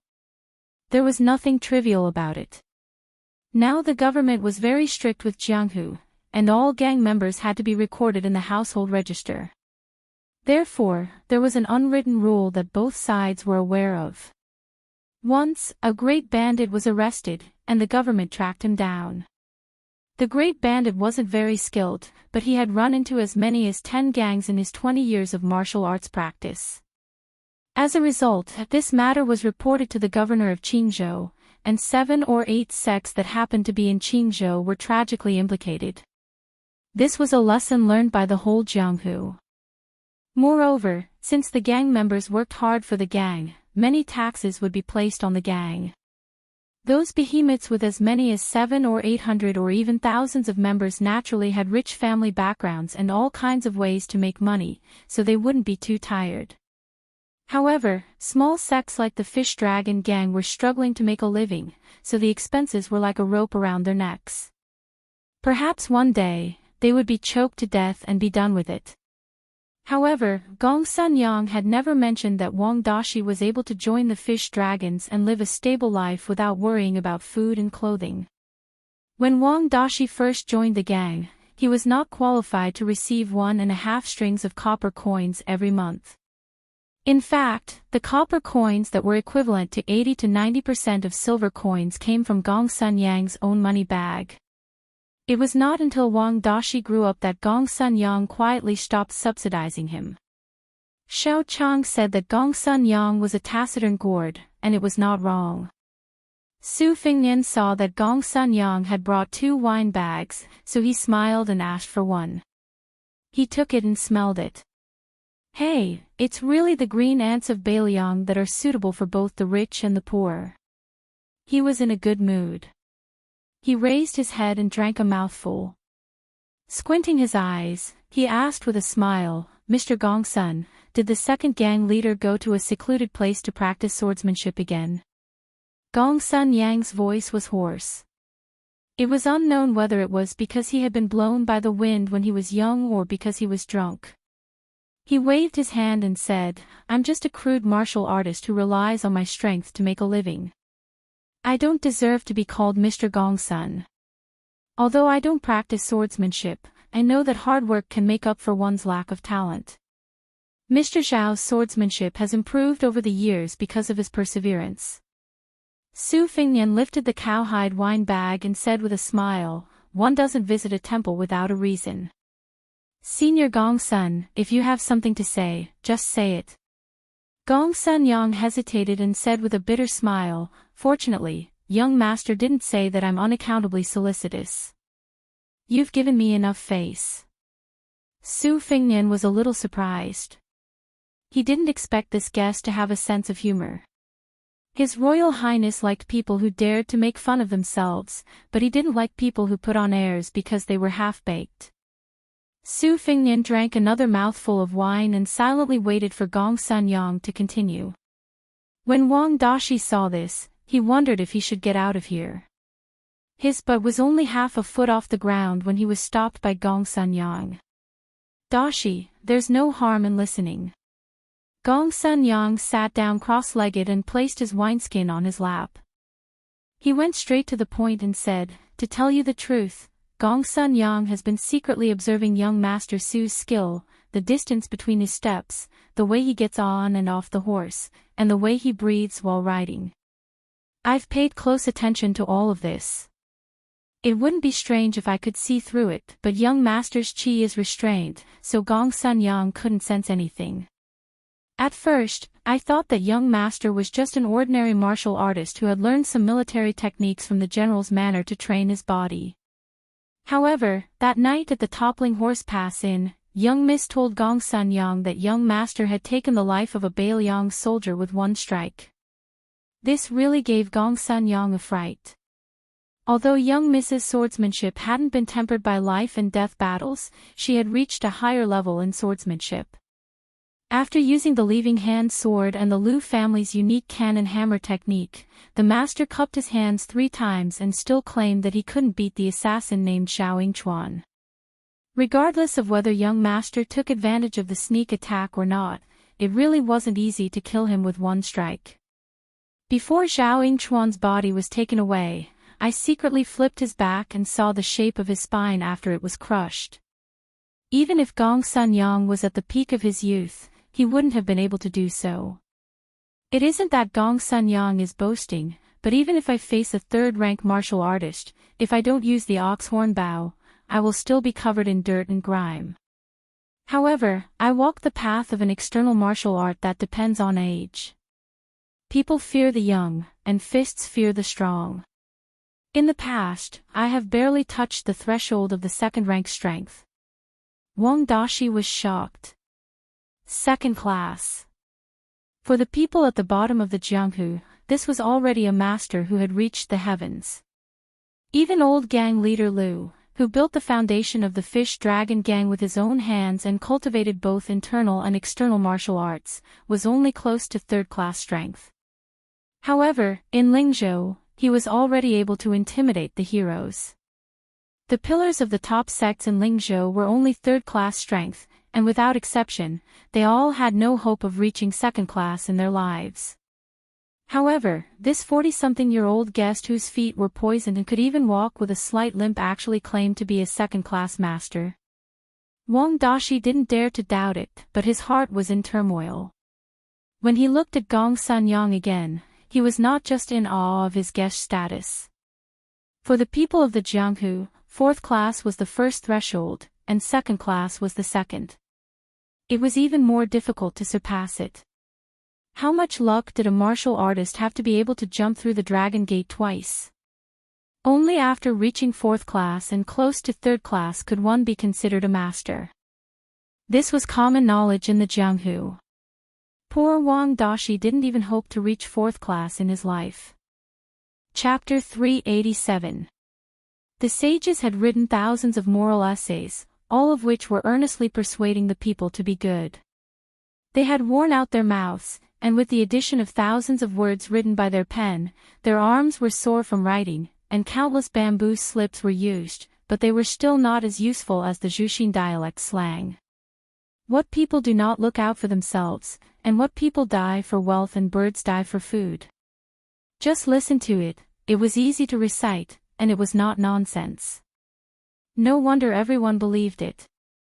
In this depression surrounded by slopes on three sides, there were 5 or 6 men with different appearances and attire.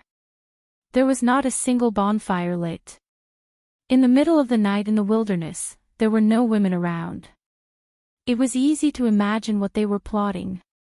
It could not be that these fellows felt that the border between the two dynasties was not peaceful and wanted to do a good deed of eliminating traitors and pacifying the people. Most of the people here were horse bandit leaders who rode fast horses and did evil deeds. Speaking of the horse bandits that were a big problem at the border, compared to the bandits that were living in the corners of the empire, they were naturally much more valiant. Moreover, they came and went like the wind, and their lairs were hidden. It was as difficult as ascending to the heavens for the government to catch them. The combat ability and cunning of the horses were not something that the ordinary bandits in the Jianghu could compare to. The 4 horse bandit leaders in front of them were not the rough men in the hearts of the common people. One of them was a man in his 30s. He was fair, handsome, and gentle. He wore an elegant green robe. His thumb and index finger were rubbing a jade pendant that was carved from mud fat jade. He smiled but did not say anything. There was a stout fatty sitting beside him, but his skin was dark, making him look comical. Beside his buttocks were a Xianhua broad axe and a golden sparrow mountain splitting axe. He did not speak, but the smile on his face made people feel that he was charmingly naive. The other 2 were worthy of being bandits. Not to mention their sturdy bodies, just their arms, which were as thick as a woman's thigh, were enough to make their muscles bulge. One of them, a middle-aged bandit with a scar on half his face, knocked on the golden scabbard on his leg with his fist and said casually, "Chief Shao, although it was Song Diao, who introduced us to this matter today, we are all brothers. As for how to divide the goods, we have to be clear about it first. Otherwise, after this matter is settled, if there is an imbalance in the distribution of the spoils, we brothers will fight before we can even get our hands on the silver. It's not worth it." Sitting opposite the bandit leader was the second gang leader of the Fish Dragon Gang, Xiao Chang. Xiao Chang heard the man's explicit words and his face was covered in saliva. He could clearly smell the man's fishy breath. However, Xiao Chang only frowned slightly. After secretly exchanging glances with the handsome and scholarly bandit, he nodded with a smile and said, "Boss Wei speaks frankly. It is indeed reasonable. This carriage of goods came from the residence of the former weapons supervisor in Lingzhou. They have connections in Lingzhou and can raise the price to 35,000 taels of silver. However, if we sell the goods, I estimate that we will only get a little more than 20,000 taels of silver. Together with the 3,000 taels of silver sent by the son of Vice Captain Jichong at Tuma Pass, we will count it as 25,000 taels of silver. The 5 of you here will each get 5,000 taels of silver. What do you think? But let's make it clear first. I can't wait until the day the goods are sold. I have to take the money back to Beiliang first. However, since all of you heroes have brought your brothers out to do business, I don't have the face to be on equal footing with you. Therefore, I will only take 4,000 taels of silver. What do you think? The 4 bandits discussed and agreed with a smile. Their smiles towards Xiao Chang also became more sincere. After all, there were not many people who were willing to take less money. Besides, without Xiao Chang as an insider, and with Xiao Chang's friend Song Jiao, acting as the middleman, they would not be able to put together such a big platform with more than 100 people. Who did not dream of being able to roam the border alone with 100 horses? Unfortunately, for a team of 100 horses, not to mention that horses were difficult to find. There were many wild horses in the desert. If one was lucky, one could occasionally encounter a herd of hundreds or thousands of horses. However, even if the bandits managed to get some, they would not be able to raise warhorses that could fight skillfully. Bandits had to have good horses before they could be bandits. If one could not train a horse well, one's legs would go weak at the sight of an inferior horse or easily lose control of it. Who the hell would dare to fight with others? Wouldn't that be courting death? Therefore, to the bandits, if anyone knew how to raise and train a horse, they would want to worship them as if they were their ancestors. If one were to go to the horse market to buy a horse, regardless of whether it was in Beiliang or Beimang, one would have to report to the government. To the bandits, wasn't this equivalent to being tired of living? Did they think that the military officers in the government were not generous enough? As for horse smuggling, it was also very risky. It was also a matter of losing one's head. Otherwise, who would not be able to gather a team of more than 100 people? Moreover, one should not forget that 100 bandits would inevitably bring along their families. This meant that at least 200 mouths would have to eat meat and drink wine every day. Every few days, they would have to go to the brothel in batches to find soft and tender women to vent their lust. Only then would they not feel resentful. As the head of this family, one would not be able to raise them without some ability. Therefore, in the circle of horse bandits, it was a joke that anyone who could become a leader, regardless of whether it was the phoenix head of a few hundred bandits or the chicken head of a few dozen bandits, could go to Beiliang and Beimang with their ability to become a general. Song Jiao, who looked like a white-faced scholar, did not speak much. This time, he had brought 34 horses, which was the most out of the 4 of them. Among the hundreds of horse bandits at the border, his strength was only average. However, Song Jiao's name was very well known. He came from a small noble family in Beimang. After studying hard for more than 10 years, he finally obtained a scholarly rank with great difficulty. Just as he showed signs of standing out, he was replaced by a fat brother from his family. In a fit of anger, he killed the father and son and kidnapped 2 women, who he should have respectfully called his concubines, as well as some money and valuables, to become a horse bandit. Unexpectedly, he really took root in this barren land that relied on martial prowess to survive. He was meticulous and vicious. A few horse bandits who provoked him were wiped out along with their men, horses, and nests. Originally, with Song Jiao's means and financial resources, it was easy for him to deal with a group of 50 bandits, let alone 70 or 80. The other leaders of the horse bandits wished that the women in the village had just given birth to a child so that they could get on their horses and rob them. Song Jiao went in the opposite direction and kept the number of his men at 36. The 3 men beside him were all ferocious horse bandits, but even if the 3 of them worked together to burn the bridge after crossing the river, they were destined to suffer great losses. This was probably the key reason why Xiao Chang of the Fish Dragon Gang was willing to take the risk. The 2 met in Lingzhou City. Although Song Jiao was a bandit, he was more or less a scholar. When he went south to visit the scenery of Beiliang, he happened to meet Xiao Chang, who was good at swordsmanship. They were quite friends despite the difference in age. The scholarly bandit nicknamed Song Jiao was also very close to Xiao Chang's son, Xiaoling. Xiaoling was not good at fighting, but he liked to read books and poems. He was not very sociable in the fish dragon gang, but he was very happy to talk with Song Diao. When Xiao Chang left Lingzhou, his original intention was to ask Song Diao to take care of him along the way. But he did not expect that the incident at Tuma Pass would change everything. Song Diao was so clever that he immediately pointed out Xiao Chang's weakness.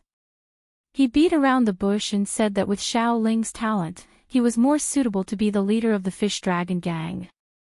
At first, Xiao Chang was still in a dilemma and was unwilling to immediately agree to this bloody business that was contrary to the word righteousness. After coming out of seclusion, every day he saw Lu Nerong's unfamiliar cold face. Xiao Chang was angry. A few days ago, he finally saw Song Diao, who was pretending to be an ordinary bandit, and made a secret signal. Only then did the deputy leader of the fish dragon gang make up his mind.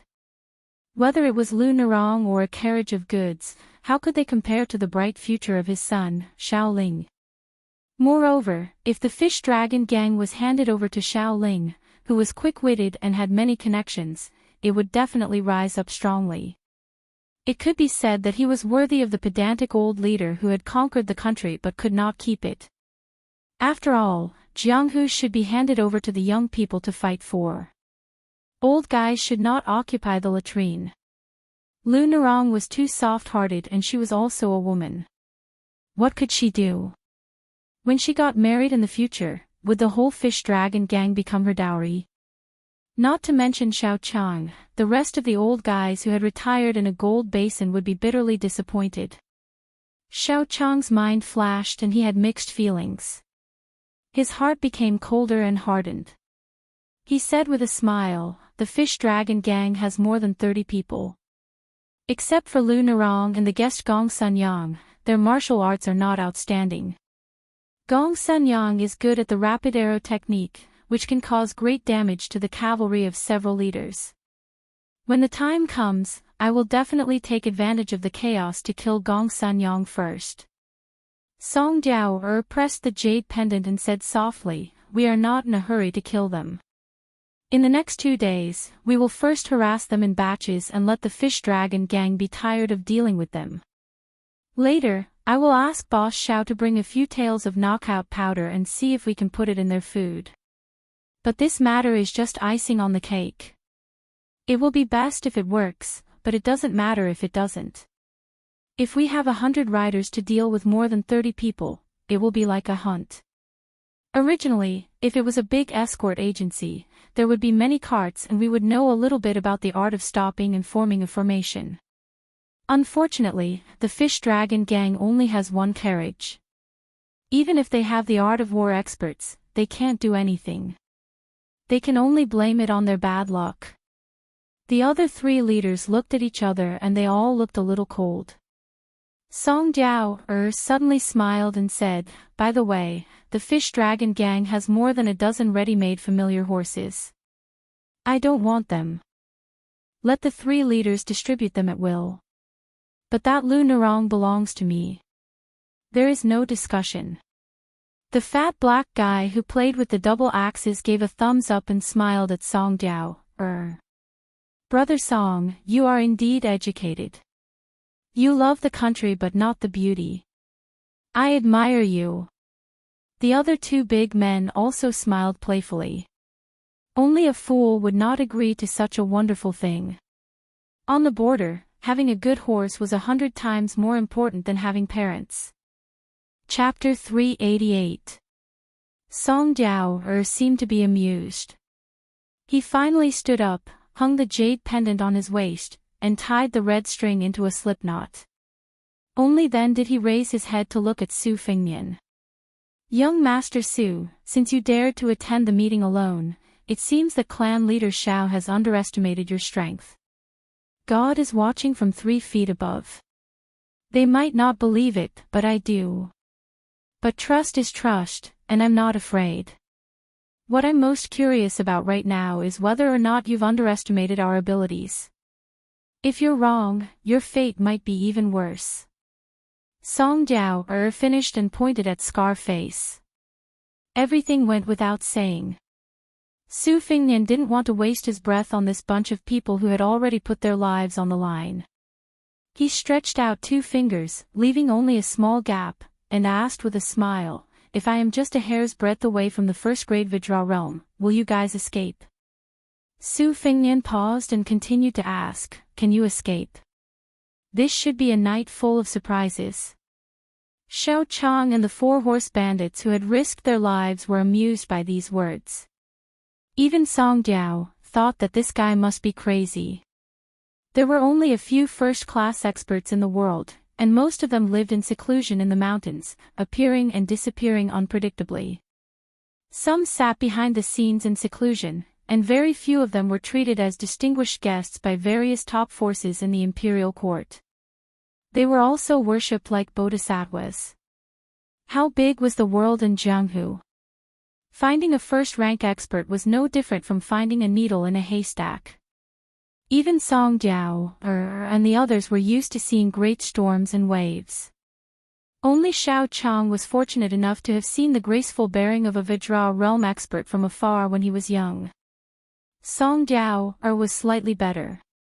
She had once seen a renowned second-rank expert in northern Mang's capital city. Indeed, he was only a step away from the Vidra realm. However, that old senior was already 60 years old at that time. It was due to him being vigorous despite his old age that he was able to have such a profound ability. How old was this young man with a saber? How many years had he been in his 20s? As Su Fingnian spoke, he was surrounded by 5 people. After reaching a certain level of martial arts, even if they were strangers a moment ago, once they cooperated, it was quite seamless. Scarface was the first to attack. His face was ferocious as he aimed both his fists at Su Fingnian's chest. The leader of the bandits, Pu Dao, used his saber to sweep away thousands of soldiers and split the air. In order to prove his innocence, Xiao Chang also unsheathed his long sword. At any time, he would take out his specialty, the flying sword whirling swallow. As long as he saw an opening, he would cut off the 4 limbs of this surnamed Su. The scar-faced man's fists were swift and fierce, but he still had some strength left. It was clear that he wanted to use the pedao to force this fellow to dodge, and then use his fists to deal a heavy blow. However, when he saw that this fellow was indifferent to the large blade that was sweeping towards his waist, he did not hold back. The chi in his fists exploded, and he used 90% of his strength. The remaining 10% was, of course, because he was afraid that old copper coin would accidentally lose control of the pedao's strength and cut him and the kid in half at the waist. The changes in the strength of his fists also brought changes in the power of his fists. However, when the scar-faced bandit saw that the kid did not move at all, he felt somewhat helpless in his heart. He had wasted his good fists. A blind man lighting a lamp was a waste of wax. This kid must be at death's door and still did not see the brilliance of it. The scar-faced bandit's fists were about to touch the kid's chest, and he felt joy in his heart. However, he immediately sensed that something was wrong. Logically speaking, even if the coldness emitted by old copper coin's pedao did not become stronger, it should not have faded away. Did this mean that he had withdrawn his blade? The scar-faced bandit instantly made up his mind. No matter how old copper coin calculated, this kid's life would be mostly destroyed by his fists. The pupils of Xiao Chang and Song Jiao, who had the highest cultivation, rapidly contracted. This was a kind of sharp intuition that smelled danger. Su Fingnian seemed to casually turn his body to the side, his hand stuck to the scar-faced bandit's arms, and pulled him to the right. The scar-faced bandit's feet left the ground and flew forward as if he was staggering. Su Fingnian also moved his body to the side, his footsteps changing rapidly. Then, the scar-faced bandit was unable to fight back as he flew higher and higher into the air. The shocked scar-faced bandit withdrew his fists 5 or 6 times and was barely able to react in time. Su Fingnian bent his left knee and struck upwards with lightning speed. With a bang, the scar-faced bandit's entire chest shattered. Su Fengnian let go of his hand and the scar-faced bandit was sent flying upwards by the domineering knee strike. Su Fengnian did not stop there. His right hand circled around the bandit's head, causing the bandit, who was at least 70 to 80 jin, to spin 3 or 4 times in the air. Su Fengnian's body slightly retreated and he raised his leg high, smashing the poor guy who had only used 2 fists once into the ground. Perhaps because the speed was too fast or the momentum was too great, there was no chance for the bandit to gather his spirit or chi. Or perhaps the knee strike caused the bandit's spirit to scatter along with his chest. In any case, everyone only saw that the bandit, who was known for his valiance on foot, had his 4 limbs raised abnormally after he hit the ground. When his limbs fell limply to the ground, he had completely lost all signs of life. Old Copper Coin's palms were covered in sweat. He clenched his teeth and explained, "It's not that I'm a coward. It's just that this kid is too strange. When I swung my saber, the wound was still a few inches away from his body before I couldn't cut in anymore." Strange? Su Fengnian smiled and stepped on the back of Scarface's head. He increased his strength. Probably because Scarface's skull was harder than the mud, his entire head slowly sank into the ground. Xiao Chang's heart jumped when he saw this. Fortunately, the hand holding the sword didn't tremble at all. As a martial artist who had been famous for many years, he knew what it meant to lose before the battle. Song Diao frowned and said in a deep voice, "Attack together." Li Haida, who was twirling his axes, grinned and said, "Okay." As soon as he said that, he saw the man who was the furthest away from His Royal Highness retreating. Although his body was fat, his escape technique was as light as a goose feather. His lightness skill wasn't bad. Song Jiao wasn't surprised or angry. Instead, a trace of insidious ruthlessness flashed in his eyes. Li Haida retreated quickly, but Su Fengnian chased even faster. When His Royal Highness flashed past Old Copper Coin, the horse bandit who was used to killing people didn't dare to move and let him pass by. Li Haida knew that Su Fengnian knew that he couldn't kill him. Seeing that he couldn't escape, he hardened his heart and suddenly stopped. After landing on the ground, he still slid for a while, leaving 2 marks on the ground. He took the opportunity to accumulate power. When the young devil who killed without blinking arrived in front of him, he crossed his axes and swung them. The momentum was heavy and the force was far stronger than Scarface's fists. He relied on the simple and boring 3 axes to travel the world. Naturally, he had his merits. The young man who carried a saber but didn't use a saber was really arrogant. The 2 axes turned 7 or 8 trajectories in the air in an instant and chopped down violently.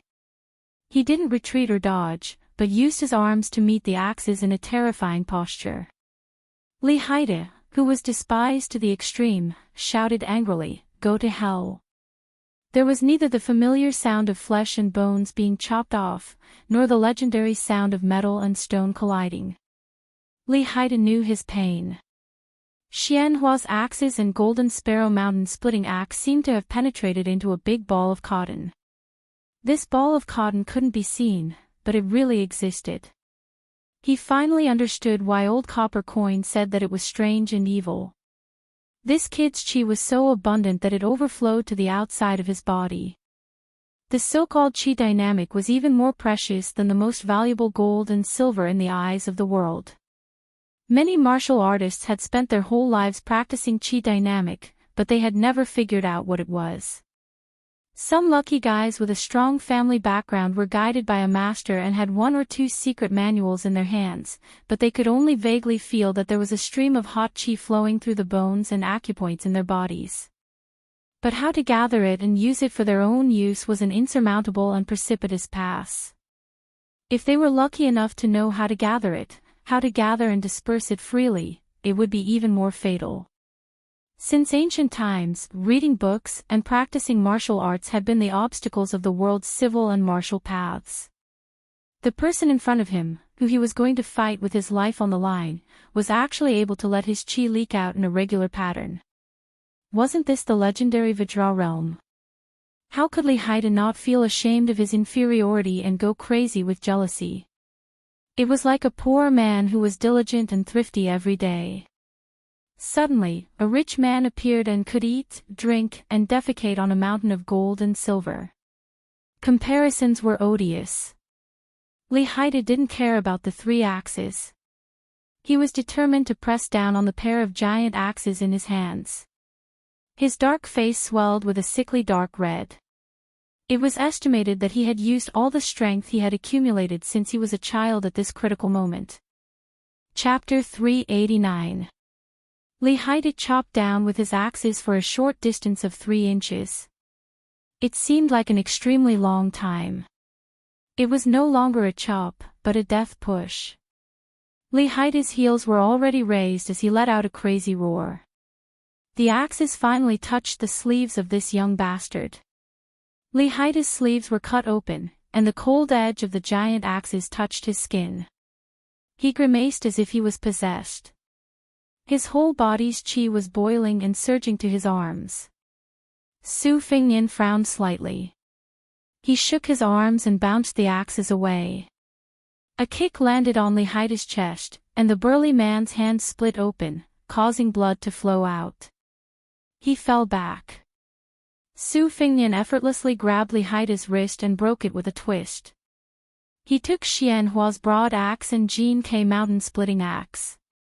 With a twist of his hand, Su Fengnian turned into Li Haida holding 2 axes in his hands. Li Haida fell to the ground with a blank mind.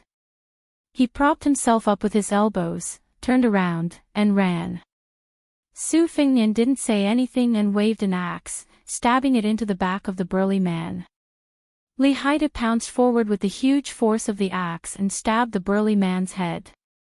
The corpse fell to the ground. He couldn't be any more dead. Su Fengnian looked down at his arms and mocked himself, in the end, I'm still not at the true Vajra realm. Old Copper Coin's face was pale. Seeing this devil who had killed 2 people in a row walk towards him, he was about to take out the gunpowder tube to send a message. However, after being caught, he quickly retracted it as if it was scalding his hand. He even threw away his padao and knelt down to beg for mercy. Hero, please spare my life. I have old people and young children to take care of, and it's not easy to raise a family on the border. I was blinded by lard, so I schemed against the fish dragon gang. Young Master Su, please forgive me. Today's matter was planned by that pretty boy Song Jiao, and that grandson Xiao Chang. Every injustice has its perpetrator, and every debt has its debtor. Young Master Su, if you want to kill me, you have to find them first. I will kowtow to you.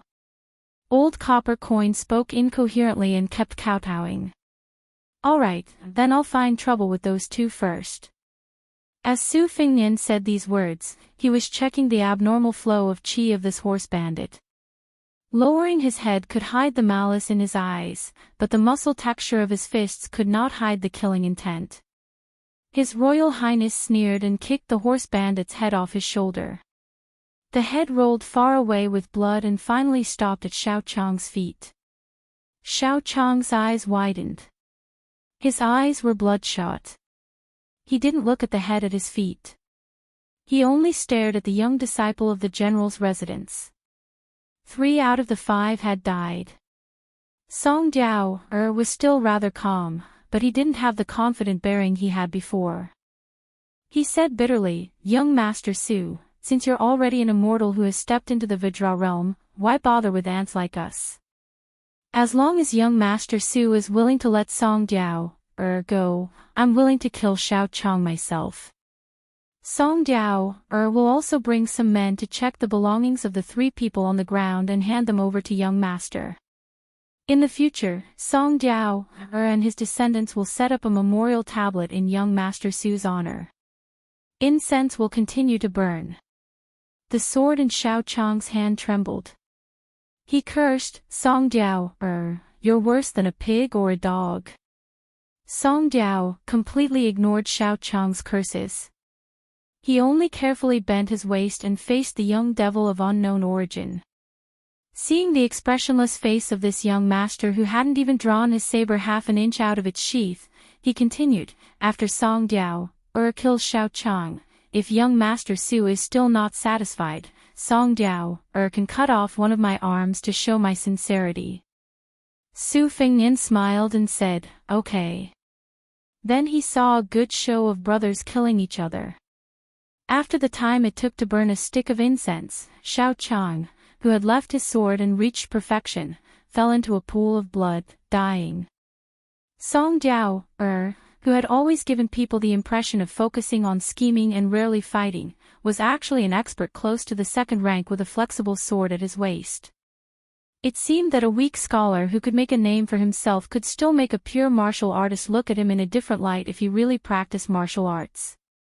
However, Song Diao didn't have it easy either. His body was covered with cuts and bruises, and his scholar's green robe was badly torn. He sat cross-legged, looking battered and exhausted. Su Fengnian approached Deputy Gang Leader Xiao, who was panting more than he was inhaling. He squatted down and said with a chuckle, "How does it feel to fight with a brother you've known for many years and die in the hands of your brother? I know you have a very promising son, and I also know that you betrayed the Fish Dragon Gang this time in order to help Xiao Ling. Don't worry, I'll give this boy a chance. I'll send him a secret letter using your tone and handwriting. If he's not tempted and doesn't want to be the leader of the Fish Dragon Gang, you can just be like Wang Daxi's father and die for the Fish Dragon Gang. Xiao Ling won't suffer much for the rest of his life. If he's tempted." The answer was obvious. How could Xiao Chang not know his son's temperament? He couldn't speak, but blood gushed out of his mouth. Obviously, he was extremely angry, but unfortunately, he didn't have the spirit to be angry. Su Fengnian pointed to the top of his head, and then said flatly, "I know you want to say that I'm unreasonable, but why should I reason with a person like you?" Xiao Chang died with his eyes wide open. As for whether this old swordsman who should have been able to enjoy the hard-earned glory and wealth, other than anger, no one knew. Seeing Su Fengnian stand up and turn around, Song Diao wiped the blood from the corner of his mouth and said with a smile, "Young master, please let me say a few more words. I know I'm going to die, but instead of being easily killed by you, it's better to show off what I've learned in my life. Just treat it as showing off my slight skill in front of an expert. The reason why I didn't even want to send a letter to the 36 horsemen is because I'm afraid that these brothers who have followed me will die in vain. Hey, one of the second-in-command has liked my concubine and daughter-in-law for many years, but because of their brotherhood, he stopped because of his love for her. I'm confident that even if I die here today, he will collect my corpse and won't have any relationship with that woman. On our border, there are no more honest people like him than young Master Su, who is in the Vajra realm. The youngest of my brothers, 16 years old, only taught him about 40 words. It's a pity." Song Diao chattered for the time it takes to burn a stick of incense. Although he wanted to continue, seeing Su Fengnian's aura change, he obediently closed his eyes and waited for death.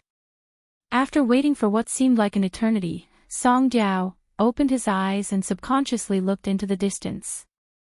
He saw the young master with the saber standing in the same place. The next moment, Song Diao, who had been at the gates of hell, was completely stiff and cold. The fear in his heart was so strong that even if he had seen that fellow kill 3 of his peers, told Xiao Chang to die unhappily with a calm tone, and closed his eyes to wait for death, it would still be strong. A jade-green dagger was suspended in front of his forehead. The 2-inch sword was slightly trembling. Because it was too close, Song Diao did not notice it at first. Flying sword. Song Diao cried tears of joy and laughed as if he had gone mad. Flying sword, it really was a flying sword. He was a swordsman who had been cultivating tirelessly on the path of the sword. In his life, to be able to see the flying sword of an immortal, even if he died, he would have no regrets. Even if he died, he would have no regrets. As a mounted bandit, who the F*ck was a saint. The young master with the saber raised his arm and the 2-inch flying sword flashed away. Su Fengnian slowed down his breathing and said calmly, Song Jiao, if you had money, a familiar horse, and a backer, would you be able to control a small mountain with 300 riders? Song Jiao was stunned and did not recover for a moment. Su Fengnian suppressed the warmth in his throat and said with a frown, after you have finished healing, go to Yuzhou and find a military officer called Huang Fuxi. Tell him that the one surnamed Su wants you to go find him. If you ask him for men, money, and horses, he will naturally agree.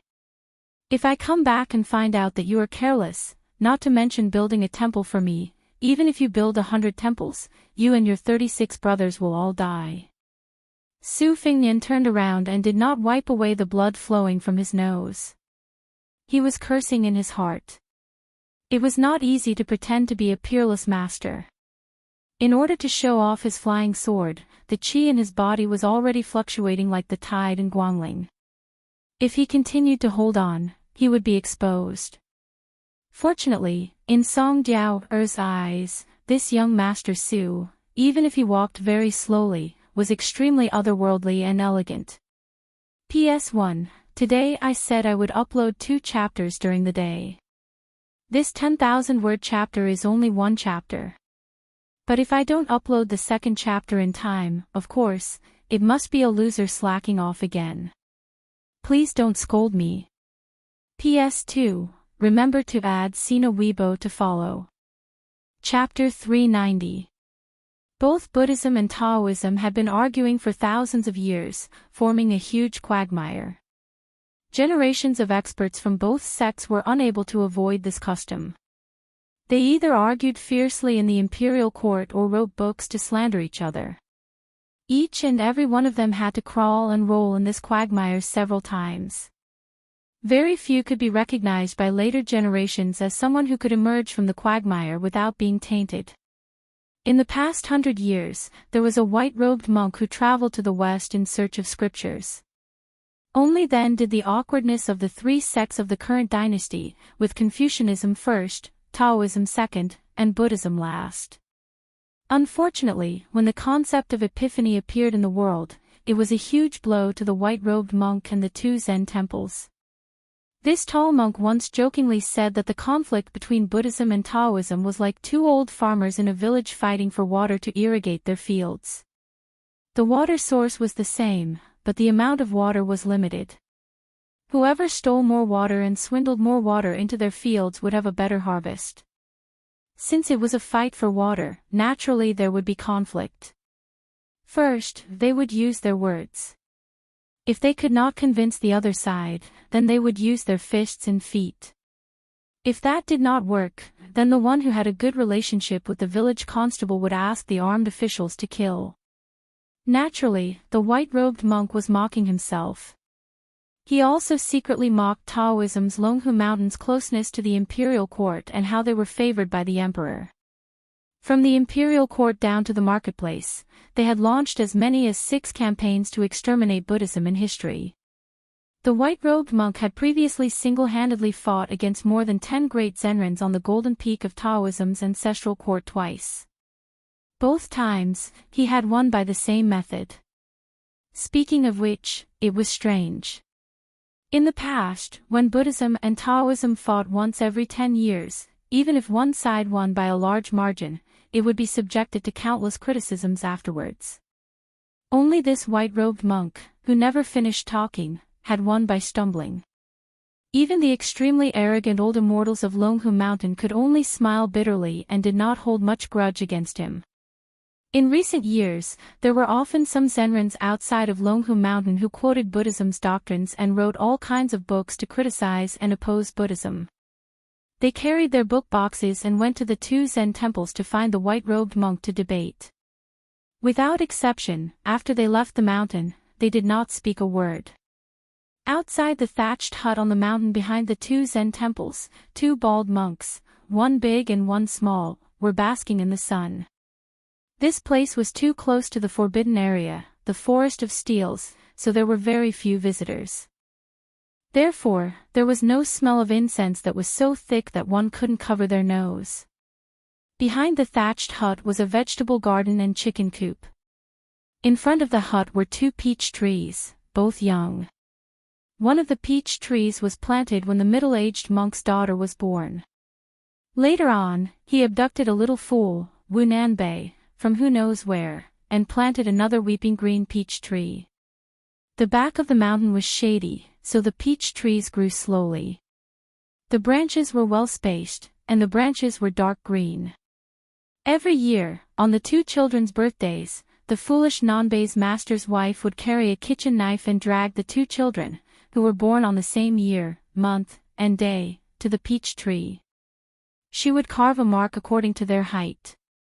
Previously, as a girl, Li Shishir developed early and grew quickly. Every birthday, she would be as happy as an oriole, chattering non-stop. She would also constantly touch the foolish Nanbei's little bald head, making fun of him for being a short winter melon. Unfortunately, the wheel of fortune had turned. When she became a young girl and he became a teenager, Li Shishir was unhappy. Now that Wu Nanbei was taller than her, this made Li Shishir somewhat depressed. In the future, if the foolish Nanbei grew as tall as her father, wouldn't she have to stand on tiptoe to touch his head? The little monk didn't need to explain the scriptures today, and tomorrow he would replace his master to go to the lotus golden peak of Mount Longhu. The little monk was a young preaching monk who could convince people with reason at the 2 Zen temples, so he didn't seem to have stage fright. He only asked gloomily, "Master, tomorrow I'm going to Mount Longhu to quarrel with them. Why is there a Taoist priest coming up the mountain to talk to you?"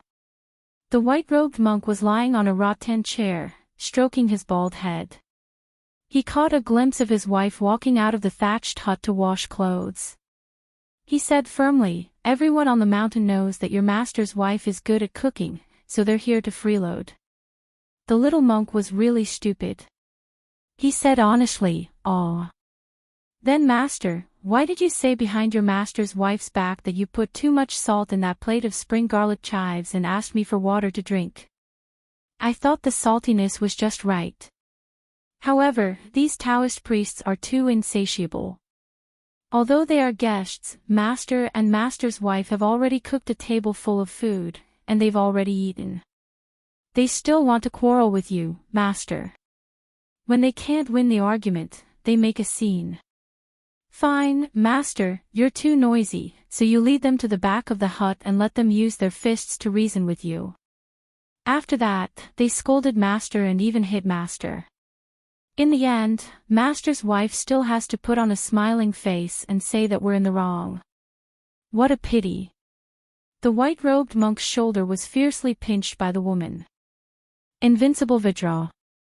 The bald uncle frowned with a pitiful expression. When his wife walked away with a cold snort, he gently patted his stupid disciple's head and glared at him. He didn't reprimand the little monk for not having good eyesight.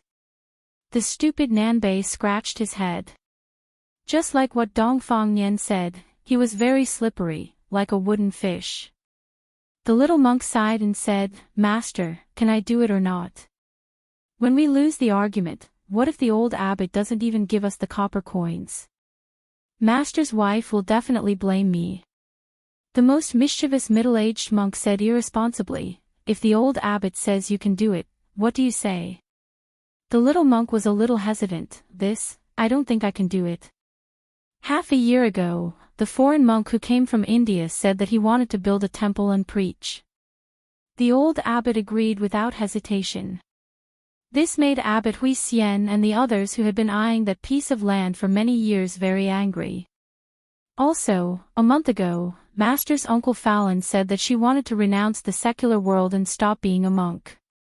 She wanted to go down the mountain to be a butcher who drinks wine and eats meat.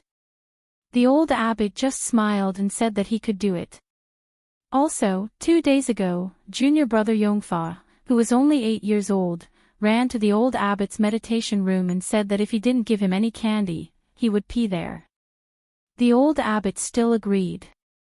The white-robed monk said lightly and asked, Dongfang Nian said you can do it, then can you do it? Kuai Nanbei's eyes suddenly lit up. He grinned and said, I think I can. The white-robed monk said unhappily, then why are you nagging? Go and see how Dongfang Nian is doing. I've helped you pack your luggage. Even my daughter has never treated me like this. Seeing you makes me annoyed. Go, go, go. The little monk muttered, Master, you're not going down the mountain for a long journey. Seeing his master's glare, the stupid Nanbei hurriedly got up from the small stool and ran towards the simple and crude thatched cottage. As he ran, the two wide sleeves of his kasaya, which had been cleaned by his master's wife, fluttered slowly, not stirring up any dust. The white-robed monk closed his eyes and said lazily, Master has walked tens of thousands of miles in one trip.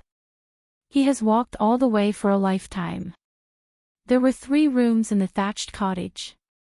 Kuai Nanbei's room was right next to Li Dongfang Nian's. In the cottage, there was only a bed, a table, a stool, and a lamp. There were also a few Buddhist scriptures on the table. There was not much else. This was in stark contrast to the messy pots and pans in the master's and the master's wife's rooms. Li Dongfang Nian sat on the narrow wooden bed where Kuai Nanbei's quilt was neatly folded. She was tossing and turning a simple hemp-woven bag. In fact, there were only a few changes of clothes, but she stuffed some copper coins and broken silver coins that she had asked from her mother. Half of it was for Kuai Nanbei to buy Buddhist scriptures, and the rest was for him to go down the mountain to buy some cheap rouge, face powder, novels, and small carved makeup boxes. She was worried that the silver coins were not enough to spend. She frowned and her expression was exactly the same as her father's. Wu Nanbei saw this and did not say anything. He was just secretly happy. Kuai Nanbei, this red sandalwood prayer beads was given to me by Su Fingnian. Take it. He said that in Jianghu, you have to pay attention to style. Otherwise, many people will look down on you. I already said that I'm lending it to you, not giving it to you. Master will not be happy if he sees it. You usually don't even let him touch it. Because of this, Master has already charged His Royal Highness several hundred times in the account book. Kuai Nanbei, do you want it or not? Yes. Chapter 391. When you're away from home, you have to save some money, understand? Here's some silver in the bag. If you don't have enough money to buy books, then buy less rouge and face powder. Anyway, you're not good with words and don't know how to bargain. You'll definitely be ripped off. Anyway, the rouge at the foot of the mountain is also passable. Oh. Stupid Nanbei, don't say, oh, to me. We'll split the silver in half. You're not allowed to use all the money to buy rouge and face powder for me. Do you remember? Oh, you idiot. Also, I've asked my father to help you pick some tea leaves. When you reach Mount Longhu, you have to give more gifts and smile when you see people. The monks from our family have to be as magnanimous as my father. But if you get beaten up, don't be stubborn. Quickly run home. Tell my father and he'll help you vent your anger.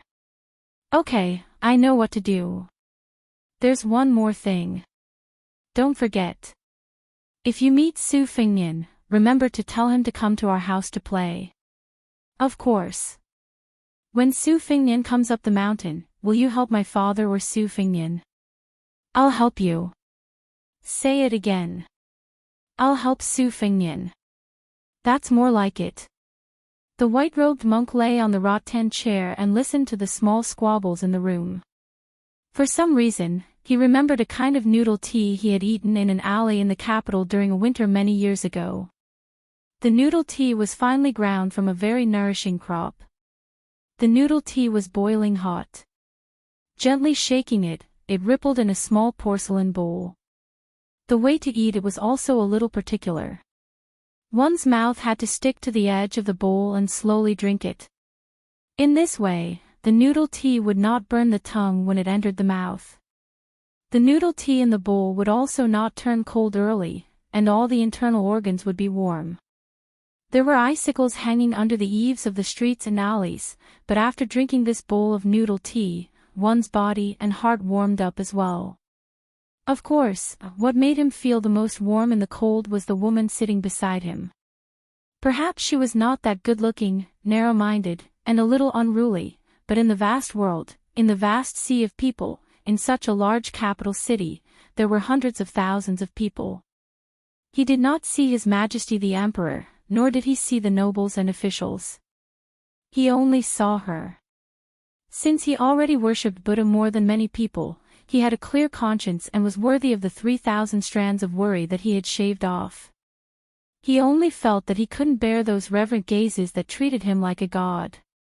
Thus, when he drank the noodles tea with her and when she paid the bill, he blushed a little. Daily necessities like rice, oil, salt, and simple meals. Very good. His wife said that there were too many shameless women in the capital, so she forbade him from going there again. If he didn't want to go, then so be it. The white-robed monk smiled and opened his eyes to look at the sun in the sky. He muttered to himself, "We're all old now." The woman hanging the clothes had sharp ears and said angrily, "Which family's little vixen is shamelessly trying to seduce you again?" The abnormally tall monk hurriedly got up and ran to help dry the clothes. He said with a smile, "Wife, let me do it, let me do it." Li Shi too, who had finished tidying up the luggage, stood at the door and looked at her loving parents. She thought about how her mother snored loudly in her sleep and how her father, who was kicked out of bed every 2 to 3 days, didn't mind at all. The little girl suddenly felt a little sad. Would Su Fengnian like a girl like her? The little girl's eyes reddened and the corner of her mouth was full of girlish sorrow.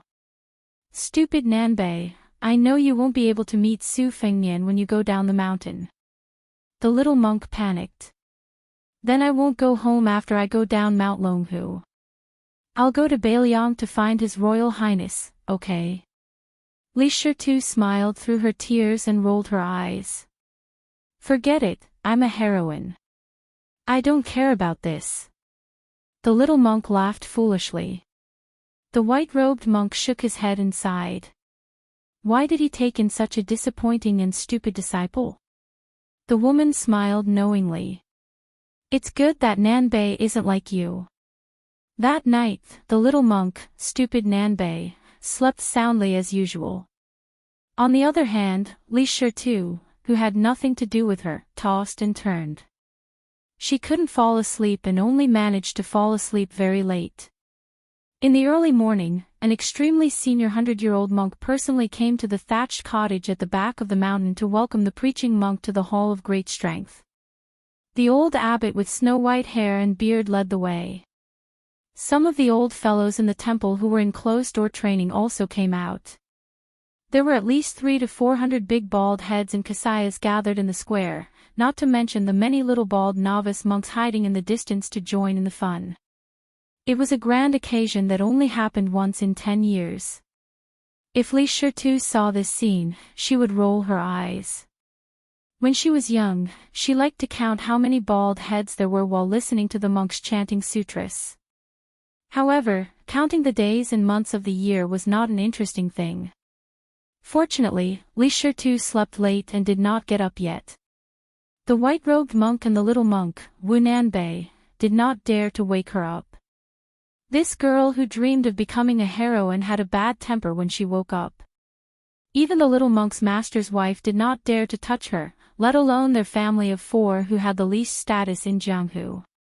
Moreover, Wu Nanbei was afraid that he would not be able to bear it and would be laughed at or angry if Li Shi too saw it. The sea of people automatically separated.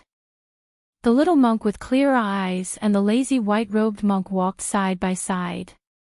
The old abbot, who was known for being a good person, walked down the stairs with a smile. When he saw the little monk, he liked him from the bottom of his heart. The old abbot was about to speak when he saw the sea of people separated again. He looked up and saw a little girl who was the oldest in the 2 Zen temples running over. She was crying while running. The stupid master's wife stopped at the edge of the square with a helpless look. The girl ran to her father and the stupid little monk who grew up with her childhood sweetheart. She cried all the way until her eyes were swollen. She probably fell down while running too fast and was covered in a lot of dust. She grabbed the corner of the little monk's kasaya tightly and said sadly, "Stupid Nanbei, I had a nightmare." Even though the big bald heads present were all eminent monks who were famous in the world, they all laughed kindly at this scene. The white-robed monk and the old abbot looked at each other and sighed slightly at the same time. Li Shi too held the little monk's kasaya tightly, afraid that if she let go, she would not be able to hold on to it anymore. She would not be able to see this stupid Nanbei who was supposed to be with her forever. She was heartbroken and choked with sobs. "I dreamed that you died and became Buddha. You said you were going to the West and would not talk to me anymore. I called you Wu Nanbei. I said I would not call you stupid Nanbei. I even told you to call me Li Zi and Li Shi too. But you ignored me and still left. Nanbei, I dreamed that you were standing in front of Bailiang. I was standing on the city wall and could only look at you. In front of you were a dense horde of terrifying cavalry. I don't know how many hundreds of thousands there were. But you said, the world is so big, allow me to erect a benevolent monument in front of Bailiang. Then those bad people shot arrows together. They did not charge but just poured arrows on your head. You were bleeding first and your entire kasaya was red. Then you sat down and lowered your head to recite sutras. Your blood turned golden. Then you became a Buddha. Father said that this is what a bodhisattva looks like. After you became a Buddha, you refused to see me anymore. Stupid Nanbei, I don't want rouge and powder anymore. Don't die, okay? The girl spoke intermittently with tears streaming down her face. The little monk who was reciting sutras with the old monks was like a fairy scattering flowers and nodding his head. He probably felt sorry for Li Shi too and started crying as well. All the monks in the square were horrified. They were shocked beyond words. The old abbot narrowed his eyes and gently looked at the white-robed monk. The latter smiled and said, "It's okay. My disciple won't go to Mount Longhu. I'll go." "Master, is that okay?" The old abbot smiled. It should have been reasonable, but this time he nodded unexpectedly and said, "Okay." The little monk clumsily straightened his kasaya and put his palms together. He faced the old abbot with the plaque of the Hall of Great Strength behind him and lowered his head and said softly, "If I can really become Buddha, I don't want to become Buddha anymore." Chapter 392. In the trade between Beimang and Bailiang, the proportion of tea bought by horses was very high. Most of the tea was coarse and was used to adjust the diet. However, over time, several ancient tea horse roads were gradually built to transport good tea such as Longjing Biluo de Hongpo. The period before the reign and before the Ming dynasty was especially busy. There was an endless stream of merchants and peddlers on the tea ceremony. As a larger border town in the south of Beimang, Leixing was close to the water. In addition, there were several good springs with good water quality in the city. Among them, the Sparrow Tongue Spring was ranked as one of the 72 best springs in the world. There was a small tea house near the Silver Ingot Bridge in the northeast corner of the city. It did not have a signboard, but a bamboo birdcage hung at the door with a parrot in green clothes and a red beak inside. It was said that parrots imitated people's words, but this silly parrot politely called out, "Eunuch, eunuch," whenever it saw a customer. Wasn't this asking for a scolding or a beating? It was really annoying. In addition, the tea house was simple and crude, and the tea they sold was not of the best quality. It was just a cup of tea passed down from the old Western shoe. The way to eat it was vulgar, and the tea leaves were also ordinary. The owner was a somewhat scholarly old man with completely white hair, but his face was a middle-aged man. With his cold and distant temperament, how could he attract regular customers? The only waiter in the tea house was a young man with a decent appearance. He carried a wooden sword all day long. Occasionally, he would catch unfamiliar customers who entered the small tea house without knowing the reason. He would work hard to serve them enthusiastically. However, if he used too much strength, those customers would be annoyed. After paying for the tea, they did not plan to come again. The business of the small tea house was getting more and more deserted. Fortunately, the rent was not expensive and the capital was not much. The tea house could barely support itself. In the twilight, the old man sat down and tuned the strings of a python skin arrow. Previously, a customer who came to the tea house wanted to buy it for 80 taels of silver. No matter how the young waiter instigated him, saying that he could open a bigger tea house with 80 taels of silver, it was a pity that the old man did not sell it. This made the young waiter so angry that he almost killed the parrot and ate its meat. At this moment, he made himself a bowl of onion noodles with egg and buried his head in the noodles at the table next to him. He said vaguely, "Old Huang, if this continues, our tea house will lose money. I know you are not short of money, but my brother used to say that when you are in Jianghu, it is one thing to be extravagant, but since you are doing business with others, you must not lose money. Old Huang, don't pretend that you can't hear me. I'm talking about serious business with you. If you continue to pretend to be deaf, I'll really get angry with you." The cold old man glanced at the young man with the sword and said sarcastically, "Young Wen, aren't you just thinking about making money so that you can change the tea house into a tea house? When the time comes, you'll have a reason to ask me to hire 2 delicate girls to help you. Have you gone crazy thinking about women? I still have a few strings of money here. I can't go to the big brothels, but it's more than enough to find some good-looking prostitutes. Unfortunately, private prostitutes can't be compared to official prostitutes. I can't give you King red packet." The young man with the surname Wen slammed the big bowl on the table and said angrily, "Old Huang, what are you talking about? Am I that kind of person?" The old man smiled playfully, "Young man, you've grown up. You dare to slam the table in front of me. Believe it or not, I'll throw you into the palace of Beimang and let that old woman have a change of taste." The ugly swordsman with goosebumps smiled flatteringly, "Old Huang, you and I depend on each other for survival. Harmony is the most important thing. Are you hungry? I'll go and make a bowl of onion noodles for you. Are you hungry?"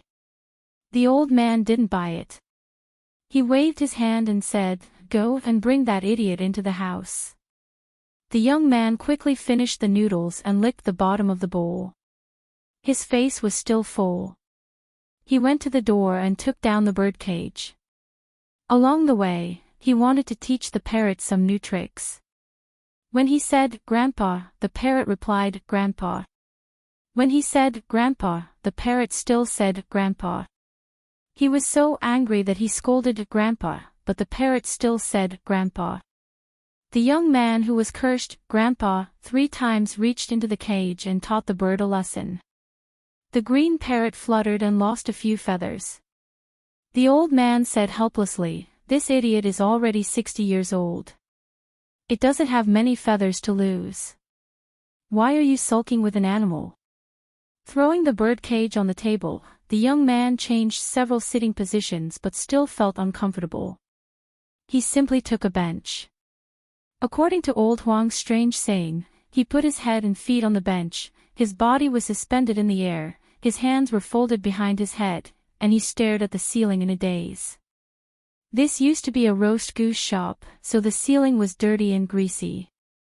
The young man sighed and said, "Old Huang, I'm very depressed now.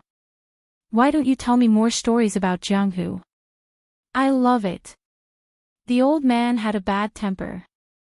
He said angrily, "I have nothing to say." The young man was a scoundrel. If the mountain didn't listen to him, then he would go. His eyes suddenly became warm, and he said to himself, "I know Old Huang is an experienced Jianghu person, so you must have a lot of interesting things hidden in your stomach. You like to rot in your stomach. If you don't want to say it, then don't. Anyway, I, Wen Hua, am also a man with a story. In the past, when I wandered the Jianghu with my brother, two men, young fellows' buttocks could make pancakes, so it was not easy for me to fall asleep at night. What should I do if I couldn't fall asleep? When we talked, we always talked about women.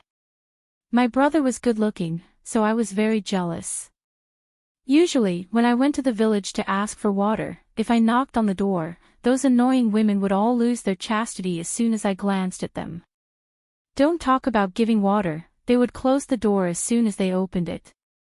Hey, when young Su went, he was like a wolf or a tiger, pulling and pulling. Don't talk about giving water, they even wanted to give him their bodies. This matter can't be blamed on young Su. Every time I saw a pretty young woman, I would tell him. At that time, I thought that young Su had probably never eaten pork before, but he had seen pigs run. His tone was really arrogant, saying that this was not good and that was not good. It made me choke with anger, so I told him that sooner or later, he would make a name for himself by practicing the sword. Then, he would find a good heroine to be his wife and piss him off. Old Huang, guess what the result was? He said that no matter how beautiful the women in this world were, they still had to eat, drink, and defecate. Do you think that those high and mighty fairy sisters in the Jianghu also had to fart? He patted the dust off his thigh and lay down on the bench again. He continued, he said that I couldn't be nervous when I saw a woman, otherwise I would be a bachelor for the rest of my life. Last time, when I was rushing to Beiliang, I saw her and my palms were sweaty. Later, I had an idea and thought of young Su's words, so I wasn't nervous anymore. But when I thought of the scene of her farting, I laughed until I was a little silly. I reckon that I didn't leave a good impression on that fairy sister. This is probably what young Su meant when he said that bear's paw and shark's fin can't stay in the same bowl. Later, I met young Su by the lake. When we were defecating together, he gave me a trick that was even more ruthless. He said that if I was still nervous, don't be afraid. Just imagine the fairy sisters defecating in the toilet. Damn it, at that time, I almost sat down in my own shit. An old man raised his head and nodded. A little interesting. Chapter 393. Originally, in the minds of the young Murong siblings, the king of Beiliang was just an empty title. In the distant Beiliang border, behind him was a vast number of armored cavalry. 300,000. They couldn't imagine what kind of number this was. Such a great vassal king who was privately called the second emperor should be a terrifying and ambitious person who could shake the entire dynasty with a stomp of his foot. However, it originally had nothing to do with them. That was until Murong Wuzhu and Murong Tonghuang arrived at the Beiliang Palace and stayed in the Wudong Garden. Borrowing His Royal Highness' influence, they ate at the same table with Tu several times. Although they never dared to look him in the eye, they seemed to feel that this great General Su was not a temperamental old man. On the contrary, he was very easy to talk to in front of His Royal Highness. Even they could see that in the Beiliang Palace, the one who had the most authority was not this vassal king, but his eldest son, Su Fengnian. Not to mention Murong Wuzhu, even Murong Tonghuang was confused. He could only stay in the Wutongan Palace while trembling with fear. Since they were living under someone else's roof, they should be careful in everything. The siblings rarely left the palace to relax. Fortunately, the courtyard was not lacking in anything. The zither, chess, calligraphy, painting, poetry, and ancient collections were all priceless. However, the maids in the courtyard with strange names did not give them any good expressions. The first maid, Sweet Potato, was still fine as she was more amiable. However, Cucumber, Green Ant, and the other second-class maids were all scowling, which made Murong Wuzhu tremble with fear. The so-called Prime Minister's concierge was a third-class official. How could she not be afraid?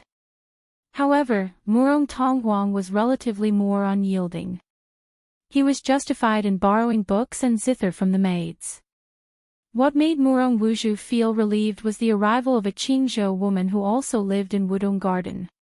It was said that this Qingzhou woman named Lu Qingyan came from a prestigious family. Her ancestor was a pillar of the dynasty and her father, Lu Dongjiang, was already a county chief.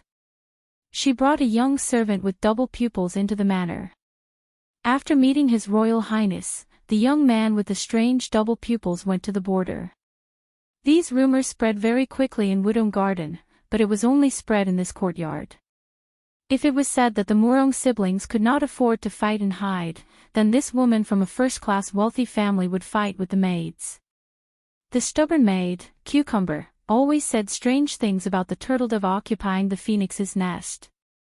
When His Royal Highness was here, the women still maintained a harmonious appearance on the surface. However, when His Royal Highness left, the situation changed. A room full of women, all of them were good at killing people without spilling blood. It seemed that they were more powerful than hundreds of flying swords. Murong Wuzhu admired Lu Qingyan very much. There were a few times when she timidly watched from afar and listened to her soft voice, but it could make people feel suffocated. She heard that in the future, she might be the first concubine of His Royal Highness. Murong Wuzhu thought that only such an intelligent and fearless woman was worthy of being the concubine of Bailiang. The king of Bailiang walked into Wudong Garden alone. Other than Sweet Potato, the other maidservants stood at a distance and did what they were supposed to do. This was the old rule. Sweet Potato did not accompany them. To them, if they wanted to live comfortably in Wudong Garden, the most important thing was not to do something, but to not do something. Su Xiao went directly to His Royal Highness's room. He did not sit down, but walked and stopped.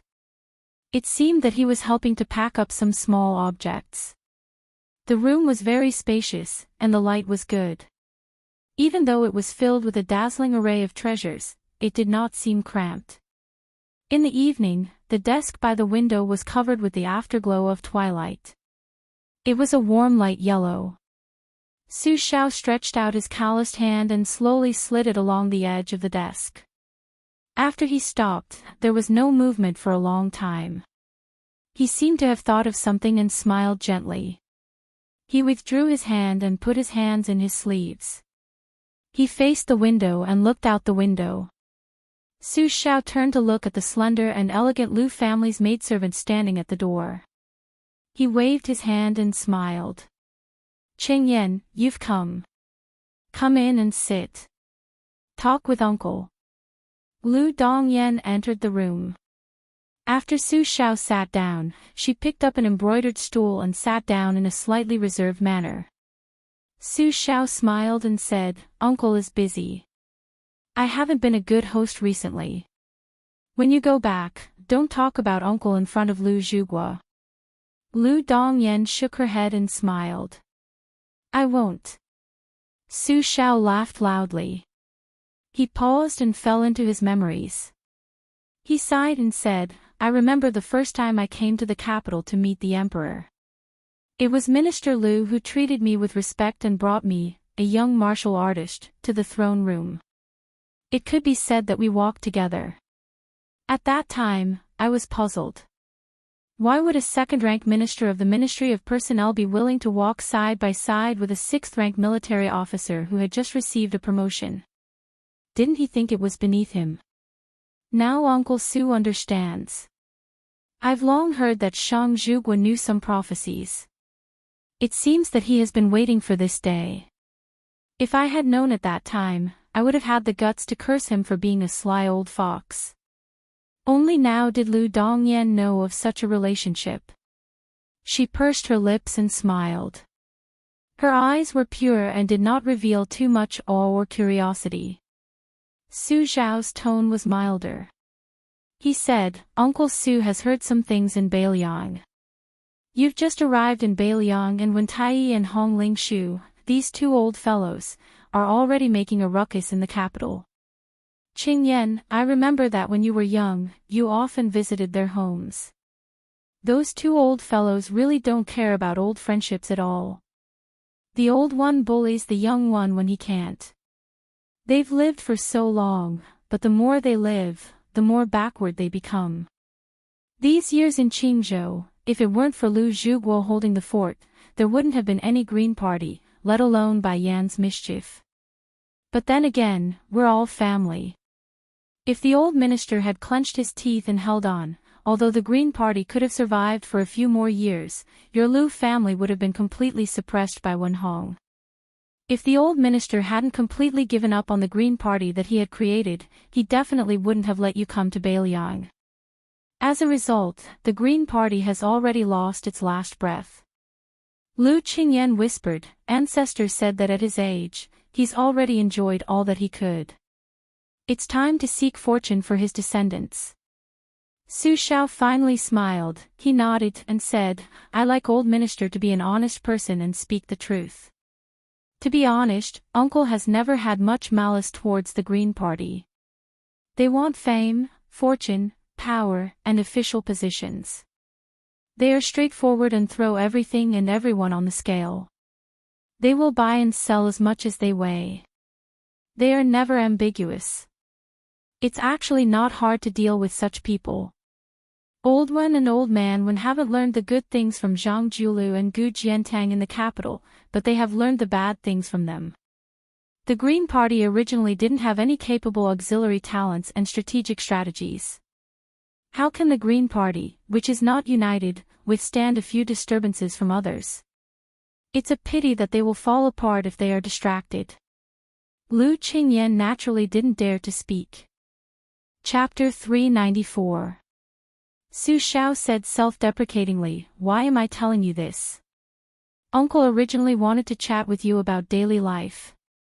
Alas, when people get old, they become muddle-headed. Lu Qingyan blinked her eyes and said softly, Uncle Su, can you tell me about His Royal Highness when he was young? Su Shao made a subtle gesture of waving his hand, but it was not to reject the Lu family girl's suggestion. Instead, he withdrew the hidden loyalists. Only then did he smile at Lu Qingyan and say, once you start talking, I don't know when you'll stop. Lu Qingyan smiled brightly and said, I'll wait until Uncle Su says he's tired. Su Shao waved his hand and was clearly in a good mood. He smiled and said, come, sit closer and talk. Uncle likes to nag about this. When Fengnian was here, he didn't allow me to talk about it. Uncle usually couldn't find anyone who was willing to listen to these things wholeheartedly. Coincidentally, I found you, this girl, just right. As time passed, Lu Qingyan realized that Uncle Su was actually a very talkative old man. When he talked about the interesting and embarrassing things of His Royal Highness when he was young, his sparse gray eyebrows were full of doting and pride. At this time, Uncle Su was no different from the benevolent ancestors in his family. When he talked about the promising descendants in his eyes, he was reluctant to use a harsh tone. During this time, the head maidservant, Sweet Potato, brought in a food box filled with exquisite pastries and thirst-quenching fruits. The old man talked enthusiastically without any airs. Several times, he personally peeled sweet oranges for Lu Qingyan. His Royal Highness's residence was not lit by candles. There were many mysterious mechanisms on the beams of the room. Sweet Potato's movements revealed many inlaid luminous pearls. The room was as bright as day. The key was that the light was gentle. If one stayed in it for a long time, it would not make one feel tired. Lu Qingyan did not see the ordinary luxuries of Beiliang Palace that people imagined, but she saw Beiliang's foundation and boldness in countless details. It wasn't until Sweet Potato handed over a beautifully embroidered velvet cushion that Lu Qingyan saw the warmth in the eyes of this first-rank servant girl and the slight curl of the lips of the plump beauty. She knew that at this moment, she had reluctantly integrated into Wudong Garden. As the sky darkened, Su Shao finally stood up. He did not want Lu Qingyan to see him off. He walked straight out of the house. When he reached the courtyard, he called for Sweet Potato. The two of them walked towards the entrance of the courtyard together. Su Xiao said calmly, my original intention was for you to go with Fengnian, so that there would be someone to take care of you. However, he didn't agree, and secondly, this courtyard can't do without you. Sweet Potato said softly, Blue Bird. There was a trace of helplessness in Su Xiao's tone. He smiled and said, this stubborn girl. She knelt for an entire night.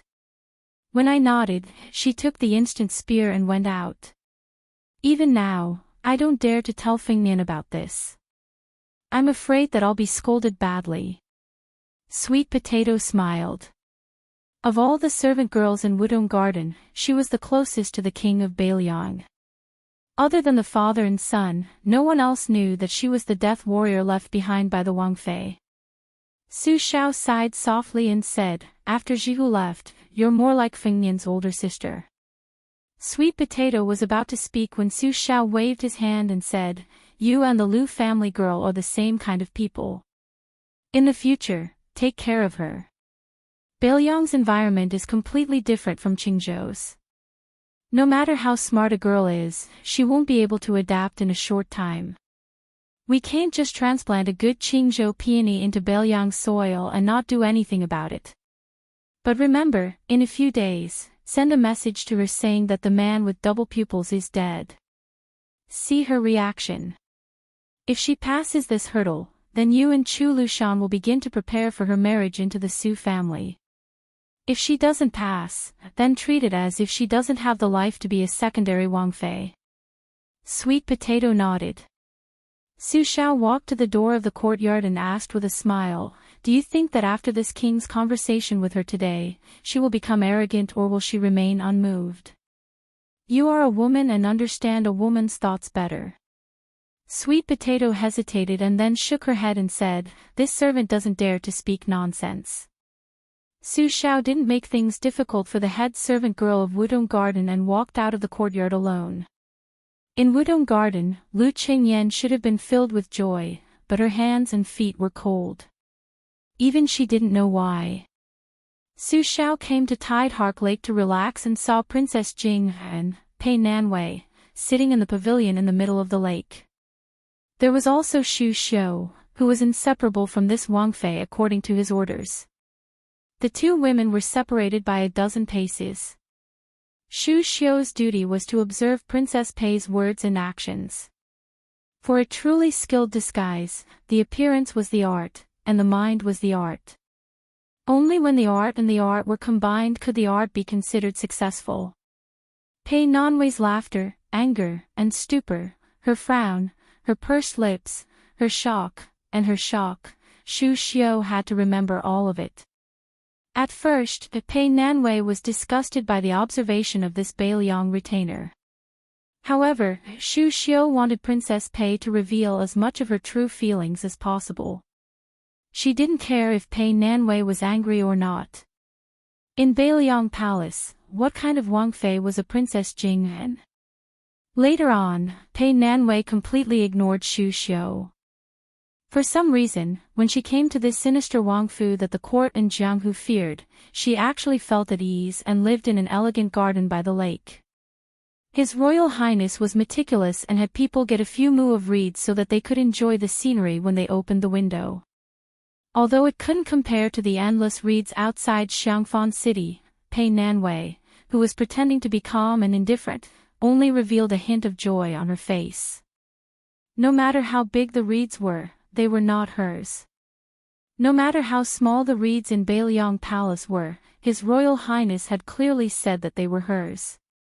Su Xiao walked into the pavilion in the middle of the lake. Xu Xiu had already silently knelt down. Pei Nanwei hurriedly stood and curtsied. She said softly, "This commoner greets great General Su. No need to be so courteous."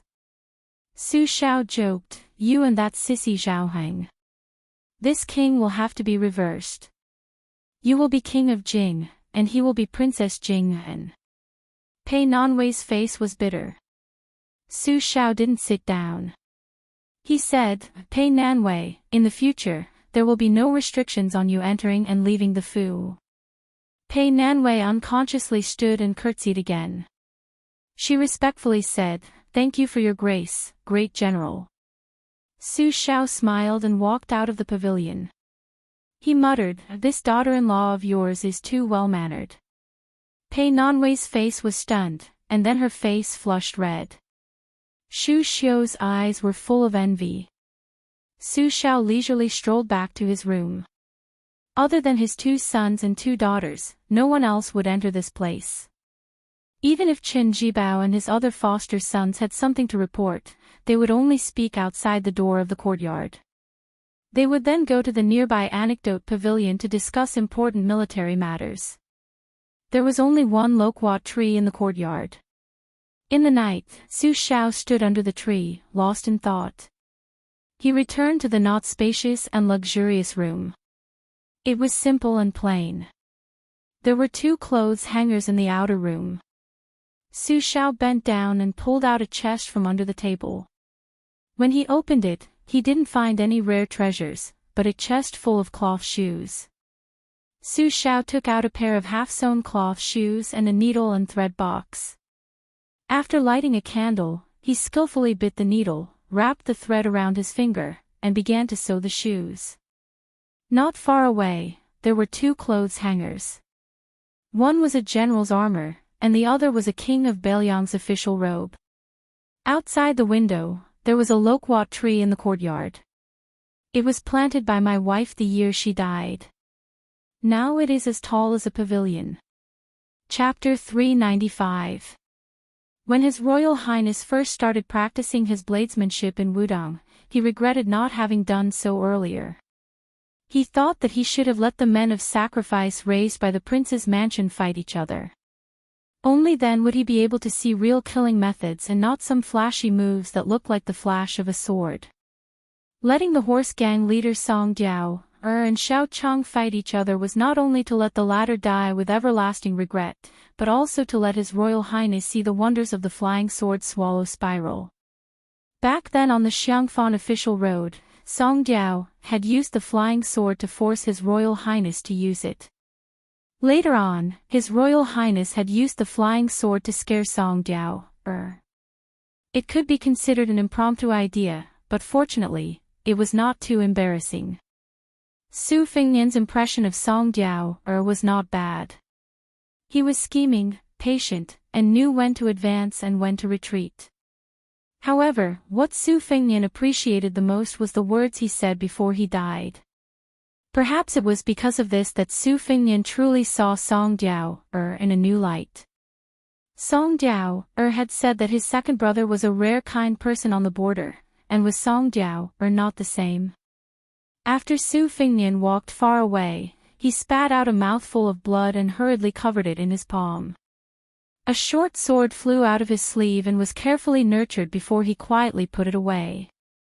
After drinking blood to form a sword embryo and nurturing a spiritual root with spiritual qi, a flying sword could be considered a preliminary success. The sword embryo had to be good, the sword nurturing had to be good, and the sword controlling had to be strong. Only when all 3 were present could the flying sword be used to kill people. Su Fengnian could use the flying sword to scare people, but definitely not to kill people. Su Fengnian came in a hurry and left leisurely. He thought of the time when he went on a raid with Yan Qiji's daughter, Yan Dongwu, on a snowy night. After killing a group of saber training dummies, he even gave her a large ferocious mask. If he said that His Royal Highness deliberately showed off in front of the cold beauty, he would have wronged His Royal Highness. If he did not use this method to talk to Su Xiao, given Su Xiao's tight control over Beiliang, Yan Qiji would not have been able to go out of Beiliang, let alone become a member of the royal family and become a member of the royal family, let alone become a member of the royal family. Apart from Li Hanlin, who turned over a new leaf and fought for military merits in the Beiliang army, the other 2 actually went to the royal family and had to stand on the opposite side of Beiliang with their families. It was a great irony. Su Fengnian walked back to the fish dragon gang's encampment and found Lu Nerong standing in the distance with a frosty face. When Su Fengnian went out to follow Xiao Chang, he found that this woman was tailing him. However, she lost him and had to turn back. Lu Narong waited for a long time and finally saw the son of the general's mansion, who had given her too many mysteries, walking towards her. She sneered, "It turns out that young Master Su's lightness skill is so first class. You must have learned it from your family and have been taught by a famous teacher." Su Fengnian smiled and said, "It's just a so-so." Lu Narong didn't want to mess around and asked directly, "You didn't see gang leader Xiao?" Su Fengnian also said straightforwardly, "What if I said that I happened to see gang leader Xiao practicing swordsmanship and wanted to fight with him and then accidentally killed him? Or that in order to let his son, Xiao Ling, sit on the throne of the Fish Dragon Gang's gang leader Xiao colluded with 4 horse bandits, wanted to embezzle the goods, and then gave Miss Lu to a horse bandit leader? Which one are you willing to believe?" Lu Narong sneered and said, "I just want to know how you came back alive."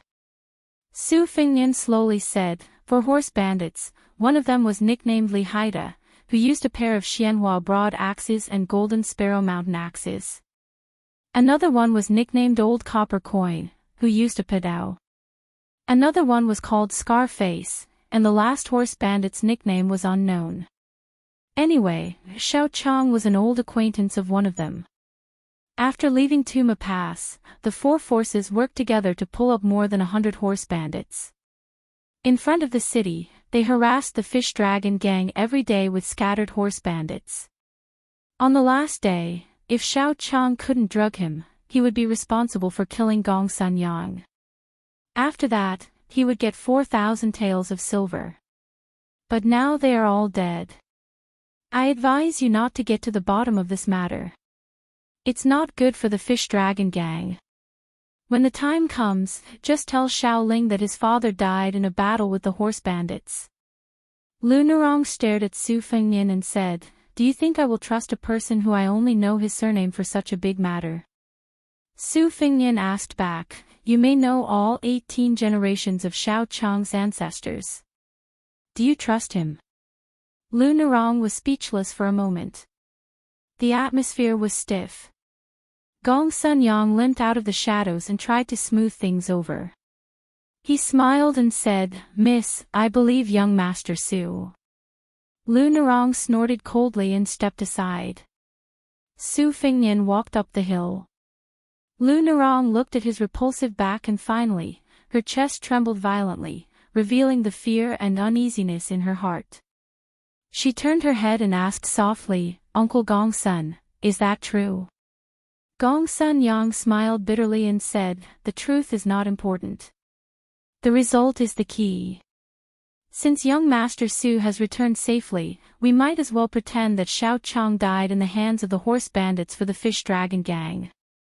It's reasonable for Xiao Chang, Miss, and the Fish Dragon Gang. It's reasonable for Miss to doubt young Master Su's identity. But no matter what role he plays in the General's Mansion, the current Fish Dragon Gang is not worthy of a General's Mansion to plot against them. Since the Fish Dragon Gang and the General's Mansion have a cooperative relationship, it doesn't matter if young Master Su acts a little strange. Who doesn't have their own secrets in Jianghu?" Lu Narong hummed in agreement. Gong Sun Yang hesitated and said, "Miss, don't pay too much attention to young Master Su." Lu Narong looked up and smiled calmly. "Uncle Gong Sun, you worry too much. How can Narong be so ignorant of love? Besides, I only dislike this guy." Gong Sun Yang smiled and asked Lu Narong with clear eyes, "Is Xiao Chang really dead? Was it an internal strife among the horse bandits and young Master Su took advantage of it?" Gong Sun Yang sighed. "I can't figure it out. I can't guess." Lu Narong smiled. "Then don't think about it." Gong Sun Yang tried to find joy in the bitterness. This method saves trouble. Su Fengnian returned to the bonfire. The fire was still burning. The young man Wang Dashi must have added some dry branches when he saw that he was not there. There were still many branches and thatches around the fire.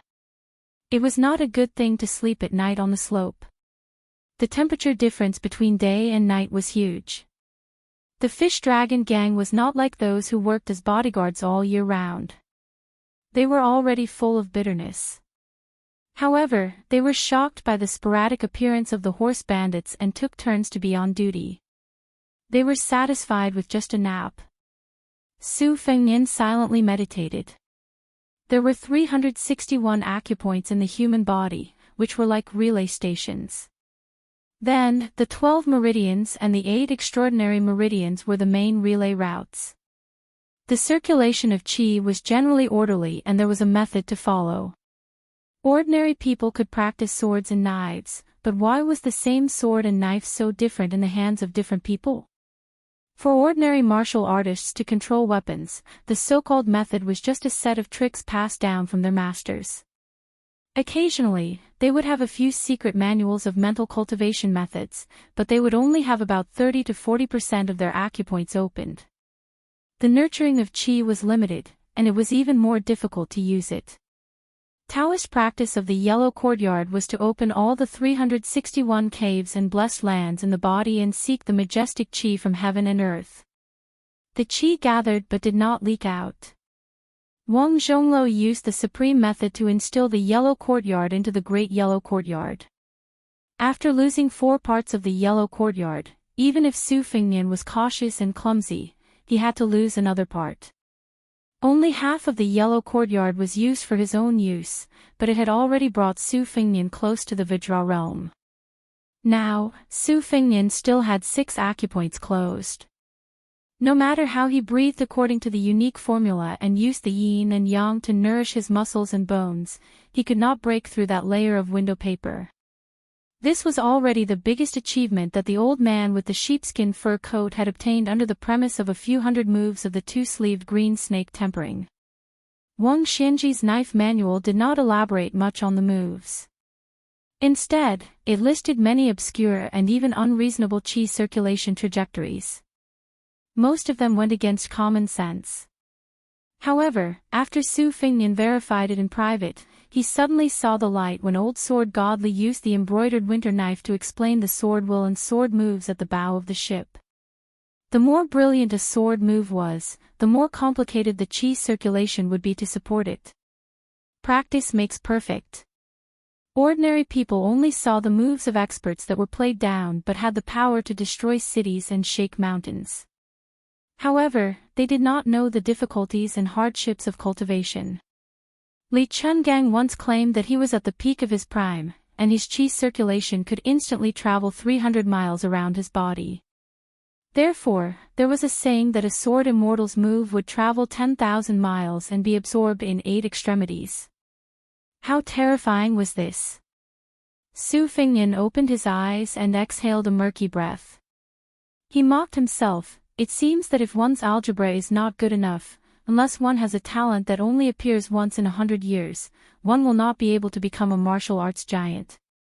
His Royal Highness raised his head and looked at the bright starry sky.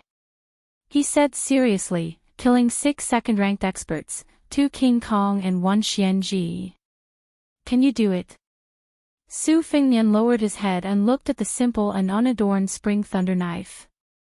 He laughed and said, "It's still easier than snatching the top 10 beauties in the world and turning them into decorative vases." His Royal Highness fell backward and lay on the ground. He made a face at the starry sky and closed his eyes.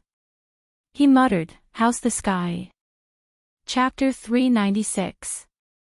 I can't bear to see a beauty grow old and a hero past his prime. As long as Su Xiao is alive, I won't send my troops south. I won't let Su Xiao's reputation be tarnished. Bah! When Su Fengnian opened his eyes and saw the white sky, he couldn't help but laugh when he thought of the conversation between the Beimang Empress and Su Xiao. It couldn't be called a war of words.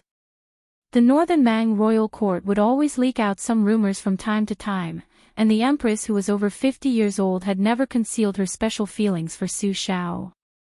There were rumors that the Empress had secretly visited the Liang dynasty when she was young and had met Su Xiao once.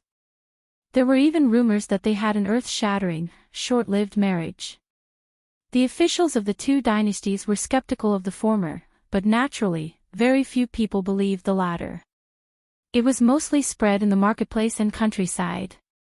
No matter how much the court officials of the current dynasty disliked Su Xiao, they all scoffed at the rumors. Of course, Su Fengnian didn't believe it even more. He slowly stood up, stretched, and shook his head. When he turned around, he saw Wang Dashi jogging over. Along the way, he secretly crossed his fists in front of his chest to strengthen each other. Unfortunately, it was only a rough embryonic form, and he was still thousands of miles away from reaching a higher level. After seeing Su Fengnian, Wang Dashi whispered, "Guest Gong Sun said that Boss Xiao found a few bandits on horseback last night and attacked them with his sword despite being stopped. We don't know when he will be back. Miss said to wait for half a day. If he doesn't come back, we will have to go to Luqing first." Su Fengnian smiled and asked, "You left the dead branches for me last night. Aren't you cold?" Wang Dashi's honesty was immediately exposed. He blushed and said, "There are many rules in our faction. Moreover, the master may not teach you real skills. He often says that he will wait a few years before he can settle down.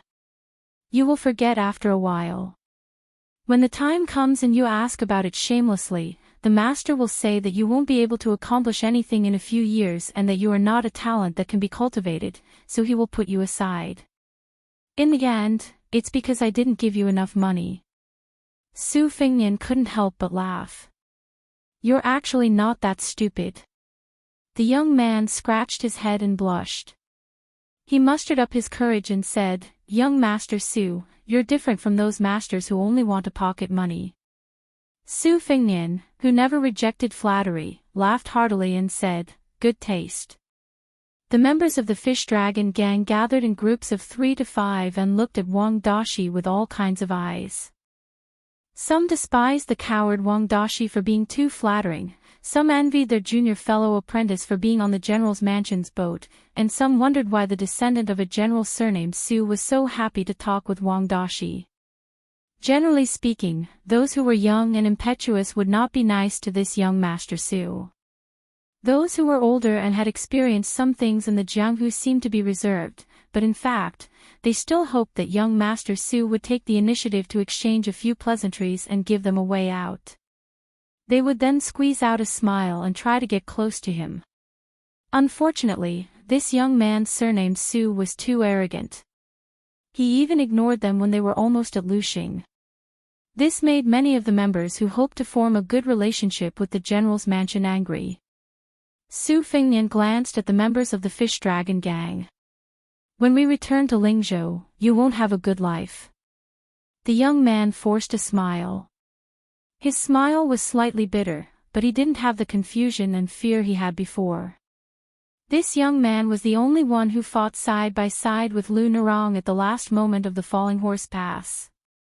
He didn't know if he was comforting young Master Su or himself. He pursed his lips and said softly, "It's okay." Young people were like a new bough.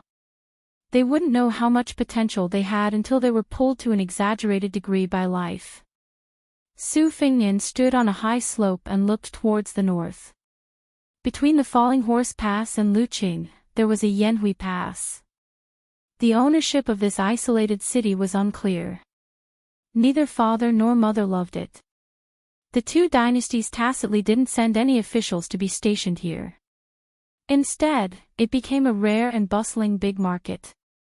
The residents of the pass had long trained their ears and eyes to see far.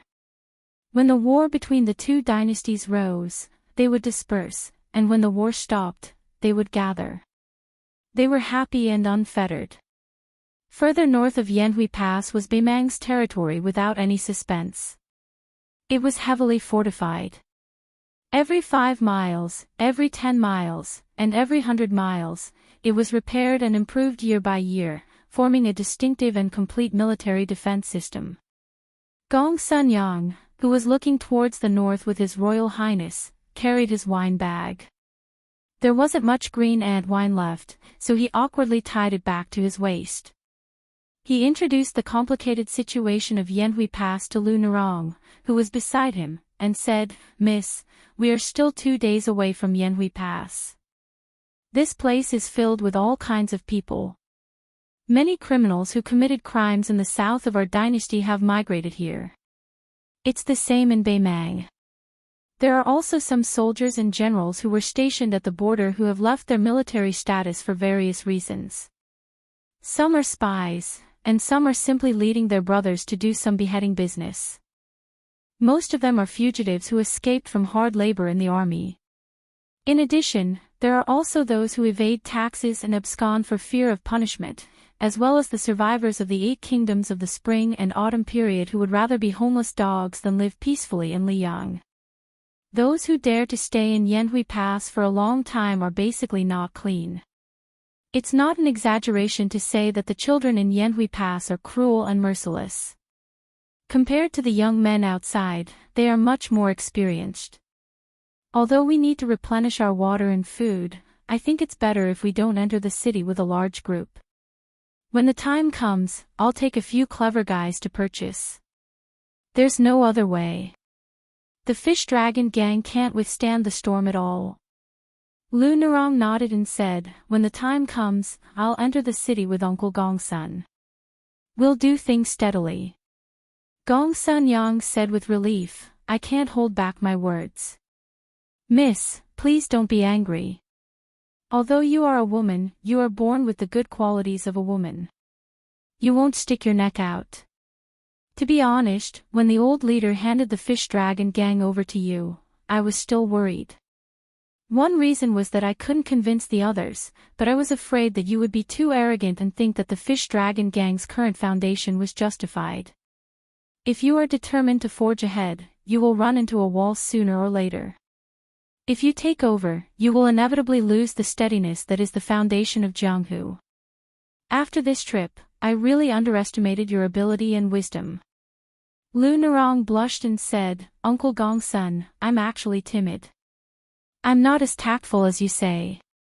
Gongsun Yang laughed and said, "Miss, it's good to be timid, but it's not good for a newborn calf to be not afraid of a tiger. It's better for those with a strong background. If they suffer and are wronged, they can only go back to their parents to ask for help. They are not afraid that they can't make a comeback. Our fish dragon gang is in an awkward position and is far from a big business. Once we are injured, no one will give us 100 days to recuperate, otherwise, the rival gangs will kick us when we are down. Therefore, being timid is a good thing and a blessing for the fish dragon gang. If young Master Su says that Xiao Chang usurps the power and hands it over to Xiao Ling, who has great ambition but little talent, I dare to say that the fish dragon gang, which has gone astray, can only prosper for 8 or 9 years at most. When the time comes, we will be finished."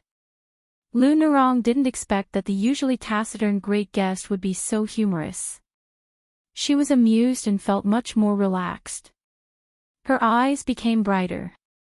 Gongsun Yang nodded secretly. He felt pity for the junior who had high hopes for him. This trip to Beimang was not as simple as a carriage of goods worth 30,000 taels of silver. It was equivalent to putting the heavy burden of the fish dragon gang on her shoulders in the next few years. Lu Narong was treated as a bandit and wantonly killed by the soldiers at Tuma Pass. After leaving the pass, she was stalked by the horse gang.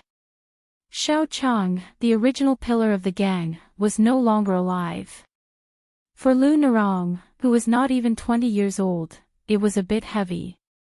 Gongsun Yang turned his head and looked at young Master Su, who he had a good impression of. Wasn't this person an additional burden for Lu Narong, who was always in a state of panic? Gongsun Yang sighed in his heart and told himself to think in a positive direction. This experience was destined to be an immeasurable life fortune for Lu Narong. Lu Narong wrapped her arms around her knees, bit her lips and looked into the distance. She attracted the attention of many young men of the fish dragon gang, but she was indifferent. Chapter 397. Afternoon, they left for the north after filling their stomachs.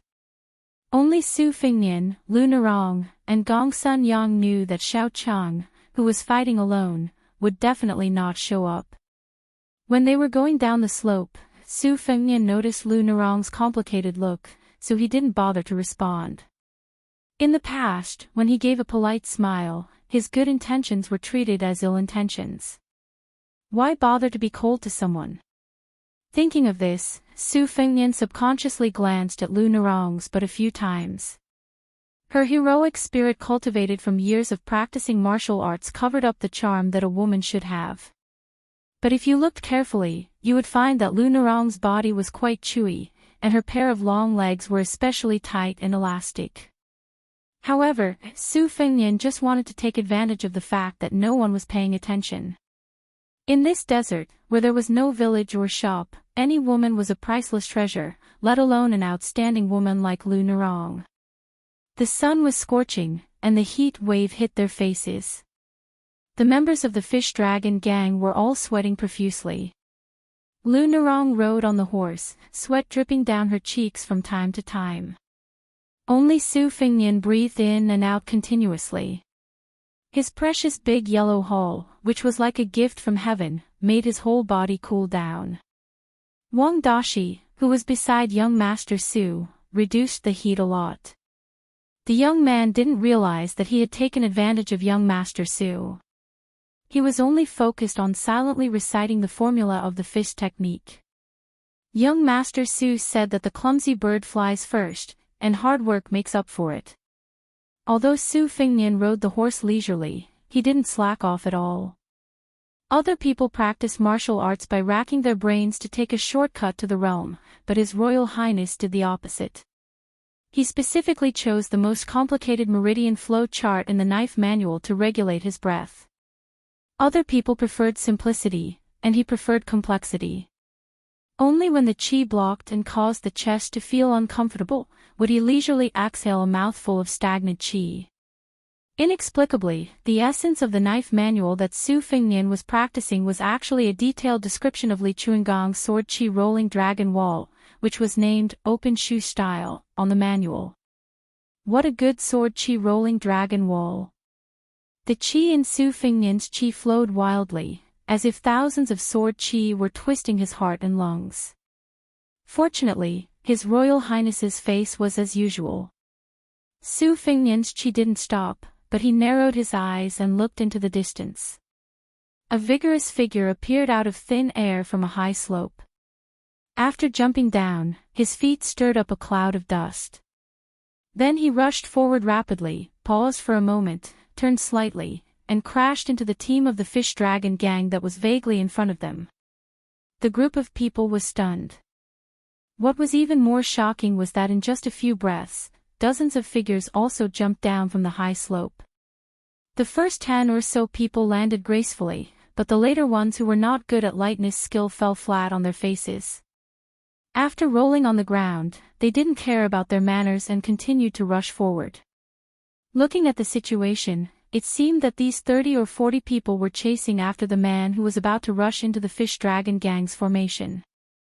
Lu Nerong and Gong Sun Yang didn't dare to act rashly. They only saw that the newcomer was an old man in a gray robe with an aquiline nose. He touched the ground several times with the tip of his foot and instantly approached the team of the fish dragon gang. He jumped high, took out a yellowed book from his arms, and threw it to a member of the fish dragon gang who was sitting on a horse. The old man laughed and said, "Grandsons, Grandpa won't play with you anymore. Whoever has the ability can take this Qingfu sword embryo classic." "What green sword?" The member of the fish dragon gang, who was thrown a secret manual at him for no reason, caught it subconsciously. He was confused. But when the old man flew past, he turned around and saw all the Jianghu masters with red eyes. They all rushed toward him. The weapons in the hands of several impatient leaders reflected dazzling brilliance. The man suddenly trembled and finally realized that he was holding a hot potato. Without saying anything, he threw it to the gang members beside him. Damn it, what an unexpected disaster. The guy who was caught in the crossfire was smarter. He shouted, "Wang Mozi, you catch it," and threw it out. The third guy who caught it did the same. He didn't even look at the secret manual and threw it out with all his strength. Lu Narong was so ashamed that she couldn't bear to watch. It was really shameful. The young man, Wang Dashi, saw the secret manual flying towards him and was stunned. Just as he was hesitating whether he should catch it or not, a shadow appeared above his head. Then, he saw the secret manual land in young Master Su's hands and was thrown back to the crowd. A secret manual was thrown high in the air. The 30 or so mad dog-like figures all had extraordinary skills. Those who jumped into the air fought with those who were also in the air, while those who were on the ground and had no time to jump into the air did not stay idle either. They began to fight at close range. The crackling sounds of fighting were very pleasing to the eye. The members of the Fish Dragon gang were moved by the sight and sighed that they had seen so many experts in one go. This trip to Northern Mang was really worth it. In a few moments, 3 or 4 people were lying on the ground motionless. They were all trying to kill. After the initial stage of fishing in troubled waters, a handsome swordsman in his 20s successfully grasped the martial arts secret manual that he had been dreaming of.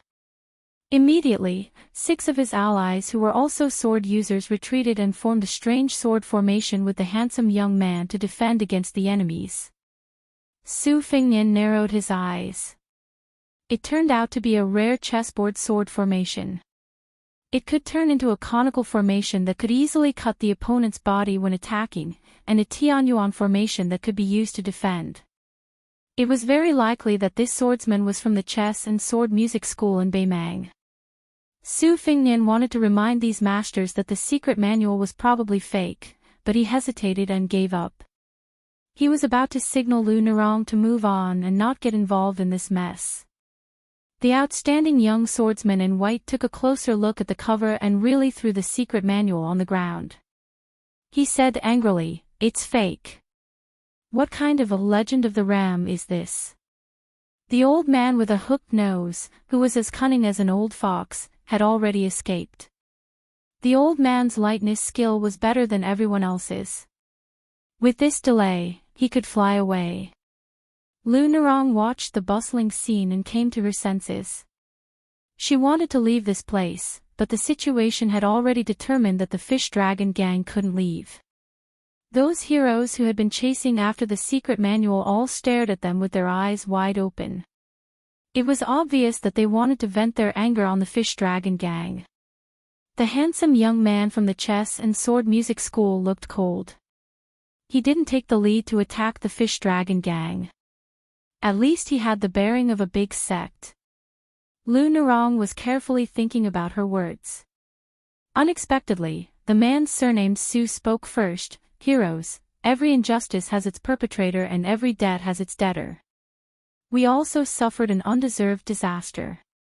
There's no need to fight with each other, right?" Lu Narong's heart was in a mess. She was afraid that these people would attack the Fish Dragon gang together. The swordsman from the chess and sword music school smiled brightly. He held his long sword upside down, clasped his hands in front of his chest, and said generously, "That's true. Let's part ways here." A sharp-eyed guy who had stretched his neck to look at the book at the foot of the chess and sword music school recognized the cover. He said angrily, "It's really Legend of the Ram. This old thief is too insidious. Brother, let's continue to chase." The Fish Dragon gang hurriedly took the initiative to separate from the front and back, making a path for them.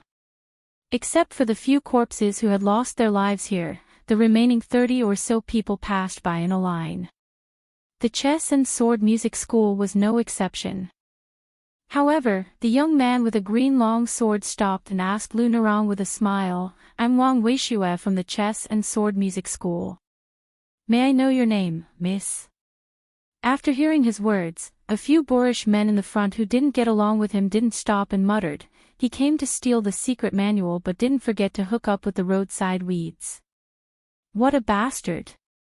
When did the chess and sword music school have such a refined scum? A piece of sh*t spoils a pot of porridge. Public morals are degenerating day by day." The swordsman who called himself Wang Weishua turned a deaf ear to them. He just raised his head and looked at Lu Nerong with a smile. The other 6 disciples of the school ran forward with the others. Su Fingnian smiled, that secret manual is real. Lu Nerong said indifferently due to etiquette, Lu Nerong from Lingzhou. The swordsman saw the crowd go away from the corner of his eye. He stopped smiling and walked to the secret manual unhurriedly. He bent down to pick it up and put it in his arms. Before he left, he smiled at the shocked Lu Nerong and said, "Miss, you have beautiful legs. If I have the chance, I must touch them. Then I won't waste my life."